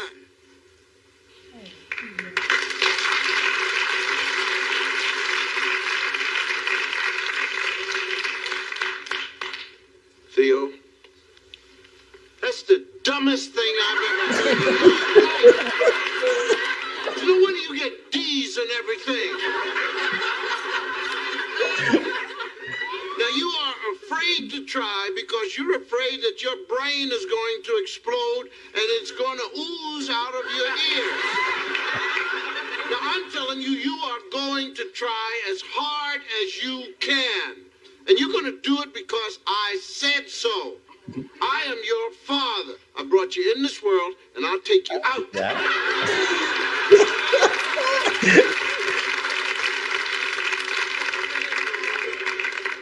Now, son, come here.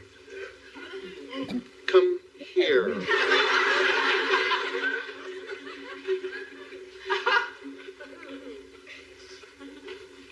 Now, listen to me. I just want you to do the best you can. That's all. I'll try, Dad. Yeah. I really will. All right. I love you. Yeah, Dad. Huh? I know. Yeah. And maybe your mother loves you too. Oh, come on, So man. wholesome. Oh man, like I kid you not, like it's like Cosby Show is one of those things, man, that like it's hard to not get emotional watching it.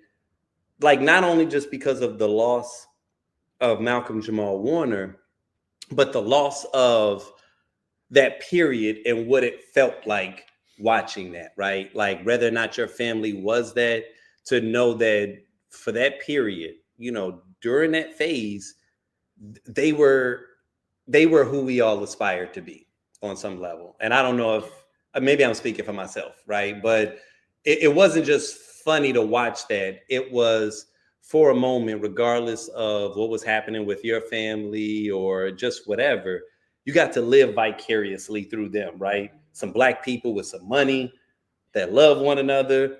You had a nuclear family, a husband and a wife that still seem to be really into one another. You know what I'm saying? Kids that were regular. They weren't bullies, you know what I'm saying? But, you either had a crush on, one of them or just whatever. Like it would just, very few things come out of a factory that's just like perfectly curated. You know what I'm saying? And inside of that first episode, man, it just had everything that, you were hoping it would be. Oh shit. Look at that. So it stopped on me because of the fact that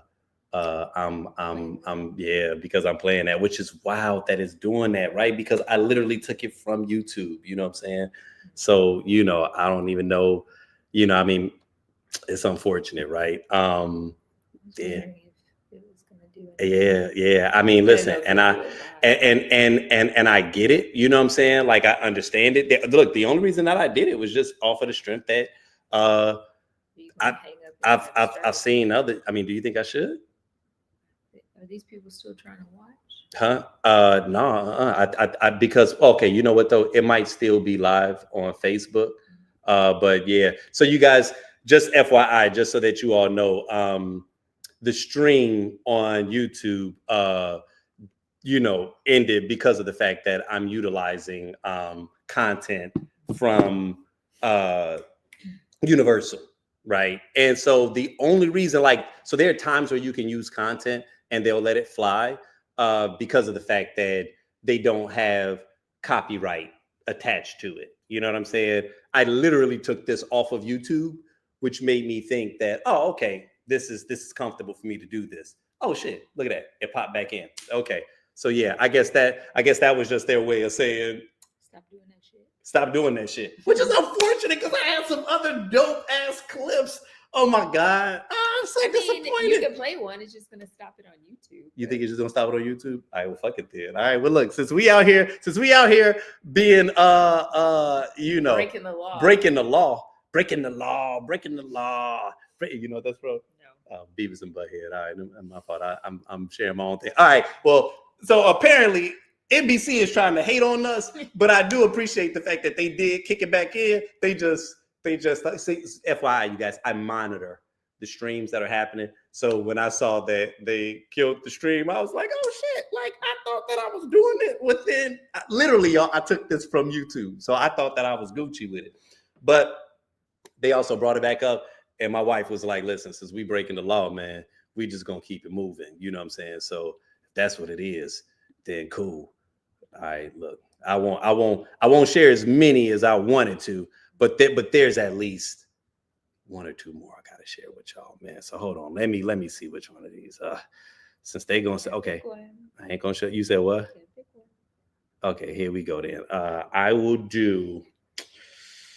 Let me go ahead and give y'all this. I don't think that you want to write poems. Poems is not the way you're going to get your woman back. What you need to do now is go to the next level if you want Justine back. What's that? Begging. You need to do some serious begging. And I mean, other than the begging you've been doing, where you say, Justine, I'm sorry, and Justine, well, it wasn't me that you saw, that kind of thing. You need to do some serious get down underneath. Please. Then you can go to the next level, which is... Just a second. I'll show you what I mean. This is the ultimate level. This one. There you go. Now pay attention to what I'm saying. All right? This is the level you want.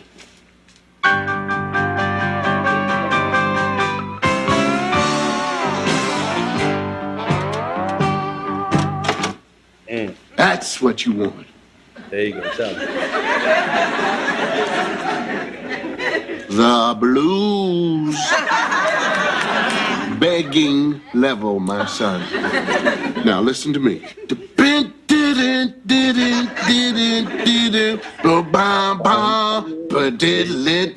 Justine. Listen to me. You're a dog. You're under the house. It's 22 below zero. The wind is blowing fierce. You're freezing and you're cold, and the only person who can open that door for you is Justine.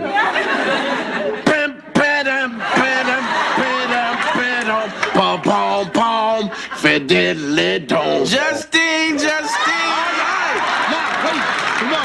Come on. Now we got to just you got to call. You get to hit that big note. Get inside now. Come on now.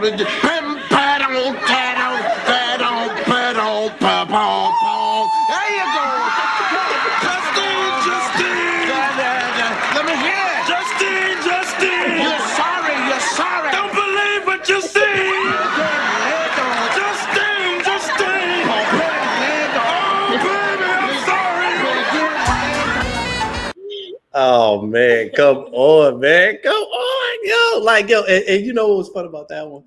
Was that that was one of the later joints. You know what I'm saying? Like as he started to mature, and I mean when I tell y'all, as I was like thinking of like which ones I wanted to use, and again, y'all, I took it from YouTube because it was this one big like joint where they had already put something together. So I was like, all right, this is one of the few places I was able to find some or whatever. But I was thinking of episodes where I'm like, oh, people might not even remember this one. Like, I don't know if you remember the Dance Mania one. Do you remember that?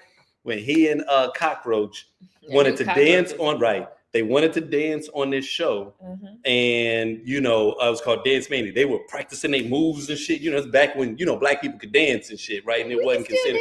I mean, we can, but I'm saying though, like, we don't do it as much as we used to, like collectively. Like back then, it was actually, you know what though? This new generation is starting to dance again, and I really rock with Gen Z. And now fans are back, so like lots of fans. Well, line dances don't count. That counts. Line dances don't count because that's primarily women and black women collectively doing that type of shit. Line dancing starts, and then men get involved once we've perfected the dance for y'all. You think men are grabbing fans though? They may not grab a fan. You know how to do with line dance. You know how to do a few. The electric slide. That's not it. You know how to. What's the one? Probably the wobble. Yeah, the wobble. You know how to do that. I was actually surprised that one. Old, but like got. Oh man. Oh, they got some shit out there now. There's so many now. Oh, they got. Sometimes I see it on social media, and I'm just like, but okay. In all fairness, they've always had regional joints. You know what I'm saying? But sometimes, man, you'll get a DJ and they thirsty to get somebody on their dance floor and they cycle through all 10. Cha-cha slide, electric slide, wobble. The Tamiya joint. It's like, and that one literally is every bit of like 150 steps. Man. I don't even know if they repeat at all. I think you just start at the beginning of the song and they do that damn line dance and it never repeats. I'm like, do y'all gotta go to college for this shit right here? Like, I think they give you a certification on that. Only the smartest women. Oh my goodness, man. But now with this the fans joint. But they loud and they got like. And you know what? And that's the only reason that people like that. No, it's fun. They like it because it comes with accessories. Yeah. Gay men, that was gay men's gift to black women. That wasn't their thing. I guarantee you that was gay men's culture. We gotta look into it. The fan, the only people I saw when it first dropped that was teaching everybody how to do it was gay men. They was like, oh, let me show you. All right, that was the shit. I got a fact check. I fact check. Michael Rappaport on fact check. All right, that was good. All right, all right. You get props on that. All right, so all right. This one right here might be the last one since YouTube is hating. They definitely gonna hate on this one. Let me make sure I ain't gonna get just in the blues going on. Yeah. You already know with this one. Okay. But no, we still just gonna go ahead and let this one ride. Y'all know where I'm going. Y'all tell me where I'm going. You ain't even got to type it in. Just think it in your head. If there was one Theo video that I was gonna play right now to kind of capsize it, if I was gonna say the best Theo moment for last in his 8 years on the show, what would be the one that you would think? And if it ain't this one, you ain't black. Next time, put it on before you shower. Look, they'll be here any minute. Just my shirt. That's right. Thanks. Hey. Did he overdo it on the cologne or did I smell too hard? Come talk to me. Me? I'm a little nervous about the shirt. I need company. Okay?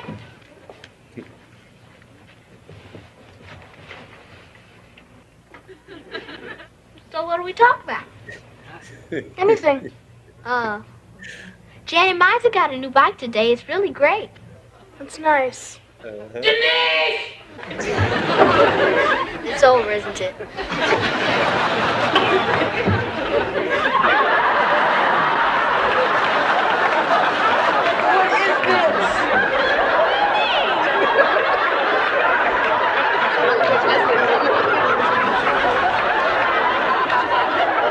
Is this my shirt? Is this the shirt I paid $30 for? Is this the shirt they're supposed to think is important to Gartrell? You don't like it? Ask me the question again. You don't like it? I hate it. Look at it. Oh, it's the ugliest shirt I've ever seen. It's not that bad, is it? It's better than I could do. Look at these sleeves. My arms are the same length, worn out my sleeves. This collar's all crazy and his sin size is too big. Well, maybe if you tucked it in a little more. It's tucked into my socks. You are gonna pay for this. Come on, this is the last time I'm gonna make anything for you again! Good! Not you were gonna pay for this. That is so wild. When I tell you it's tucked into my socks, still makes me laugh. Like, ain't it wild how sometimes something will come up, you know it's coming up, and you were just prepared to laugh because it's so damn hilarious. It's tucked into my socks. It's like, yo, girl, what was you doing with this damn shirt? You know what I'm saying? Like, I Denise mean, knew she was wrong for she this. knew she was wrong. She knew she was. Gertrude said, I knew what that was, man. You knew it was it. You knew it. If I had played something else, you would not have even, you'd have been like, nope, y'all wrong. This ain't a Y'all Theo are wrong. tribute. This ain't a Theo tribute. If you don't give the Gordon Gartrell, man. When I tell you, man, oh man, that episode could still make my eyes tears up just because of how he walked out. It looked so real. It felt so real. Just him sitting there like pissed off. And just the whole arc of that episode, him thinking that he gonna slide out, and then he slides out into the other room, and all of his people are waiting. Like, and you feel the humiliation until they start loving it. And you're just like, oh my God, like the writing on that show. Top tier. And to speak to that, like his acting in it, just like if you think back to the time when you were a kid and you were like really excited to show off a new outfit you got, like you might have laid it out the night before, you couldn't sleep, first day of school, like it was an energy. It was, you could hardly sleep. Oh, yeah. Like he exuded that about that shirt, and then the letdown. So good. Oh my goodness, man. Good. No, I that miss him. yes. That was a an incredible, series. And I share it in specifically the scenes that he was in, because ironically enough, he was in a lot of scenes. Like, he was so central to the storyline, and even what they did with his character, one of the things that I ended up learning a couple of years back was that he was modeled after Bill Cosby's actual son. And so him having dyslexia in the show is because his son was dyslexic, and so, you think about just even one of the things that we really stress today with mental health and understanding how different all of our minds work, and it's just being more mindful of that. It's like back then, nobody was talking about that type of stuff, right? So, not only was it groundbreaking that the show pushed that, but the justice that he did the character, and the justice that everybody did that character, what I'm saying? It was just such an incredible moment, and it's wild because while we're paying homage to him and the incredible life that he lived,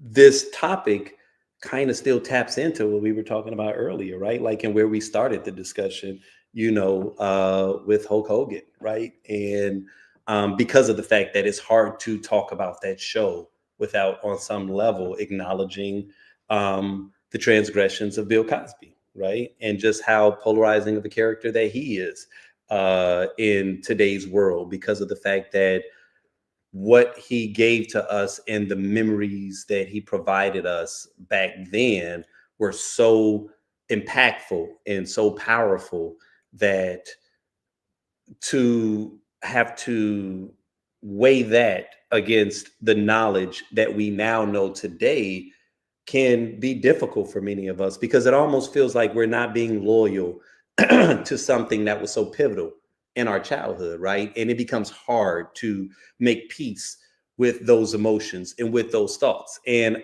I don't have a simple solution to that. And I honestly don't think that anyone can give you a simple solution, because that is one of the things about life, right? It's just how nuanced and complex and, difficult it is. We were talking about the atonement of just Trump supporters, and the fact that a lot of people are willingly going along with something that we know history is not going to view kindly, but knowing that there's going to be a point where,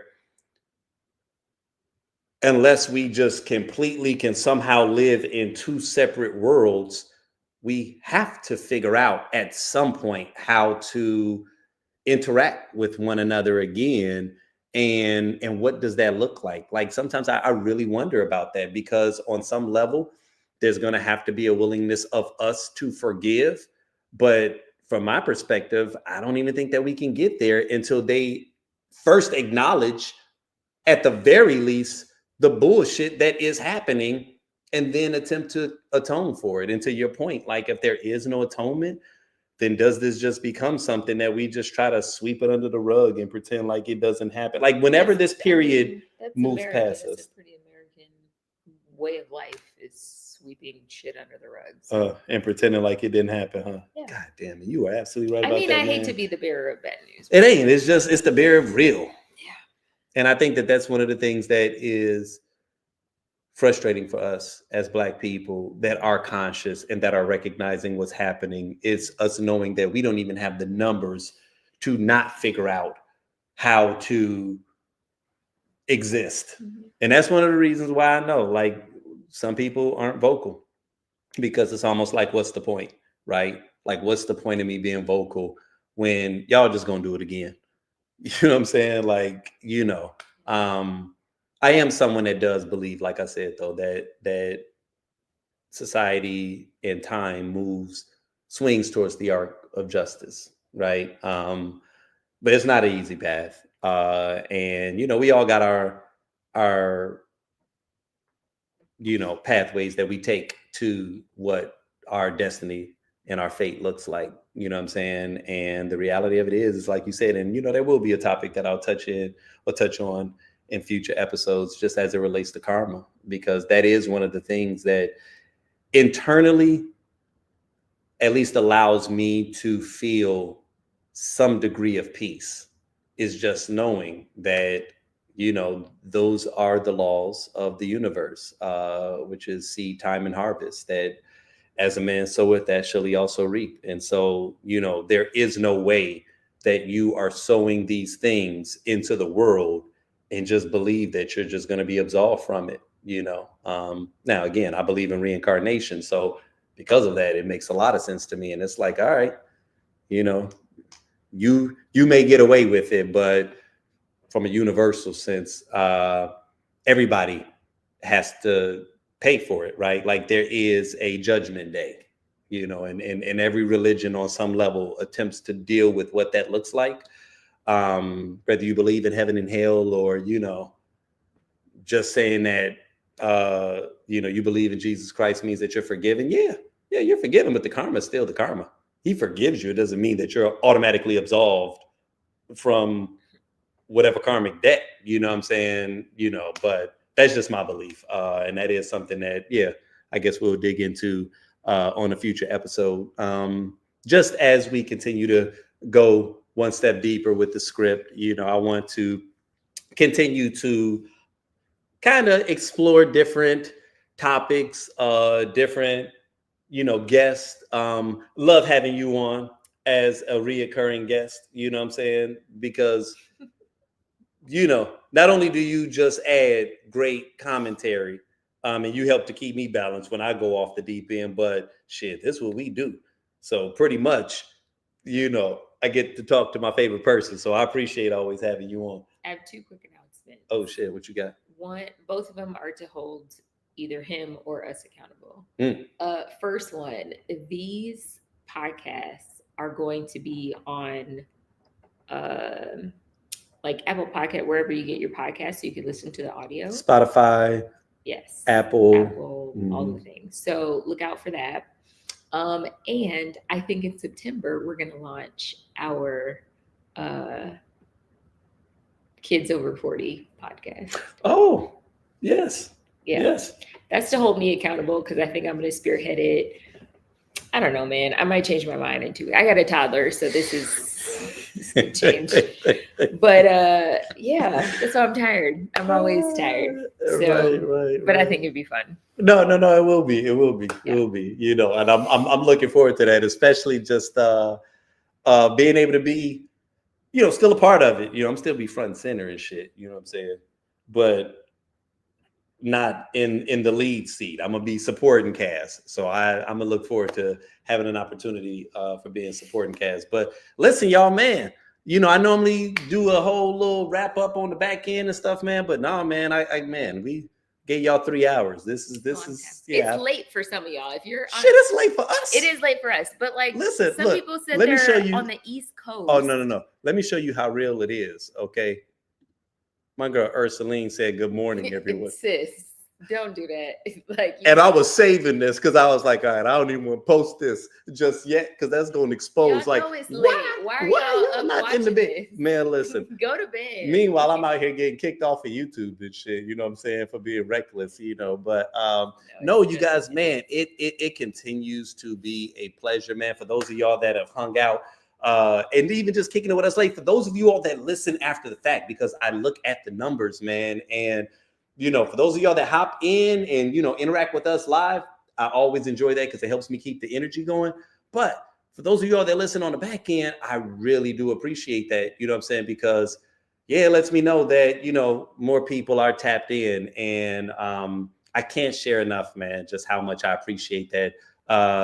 I shared early on, and I'm gonna keep this very brief, but I'd be remiss if I did not say that I think one of the reasons that when I saw the influencer story of the restaurant influencer and just how that whole thing played out, why that touched me is because, you know, I know that sometimes as someone that creates content and that shares messaging, you know, as much as I do it from the heart and as much as I fight to not be influenced by how many people are watching and things of that nature, because I want, as a creative and as an artist, you want to always create from a pure space. You have to sometimes fight against those internal voices that makes you question whether or not the thing that you're doing is being received, right? Or if other people see value in it. Like, I love sharing messages. I love communicating with people.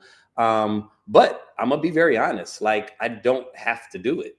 And I'm not saying this in an arrogant way, but like, you know, one of the scriptures that I really keep close to my heart, and it is literally almost like a blueprint of who I am, is never cast your pearls amongst the swine, right? Like a proverb. Like I don't believe in giving something of value or that I perceive as value to someone or something that does not appreciate it or doesn't see the value in it, right? And the reason I say that is because this isn't really a vanity play for me, right? And that's what makes it hard to do it, because sometimes in order to be successful, you have to want to run in front of the camera, and you know, you have to want to share more, and you have to want to be forthright and go live oftentimes. And like, now the new success metric or the new success process or template is streaming.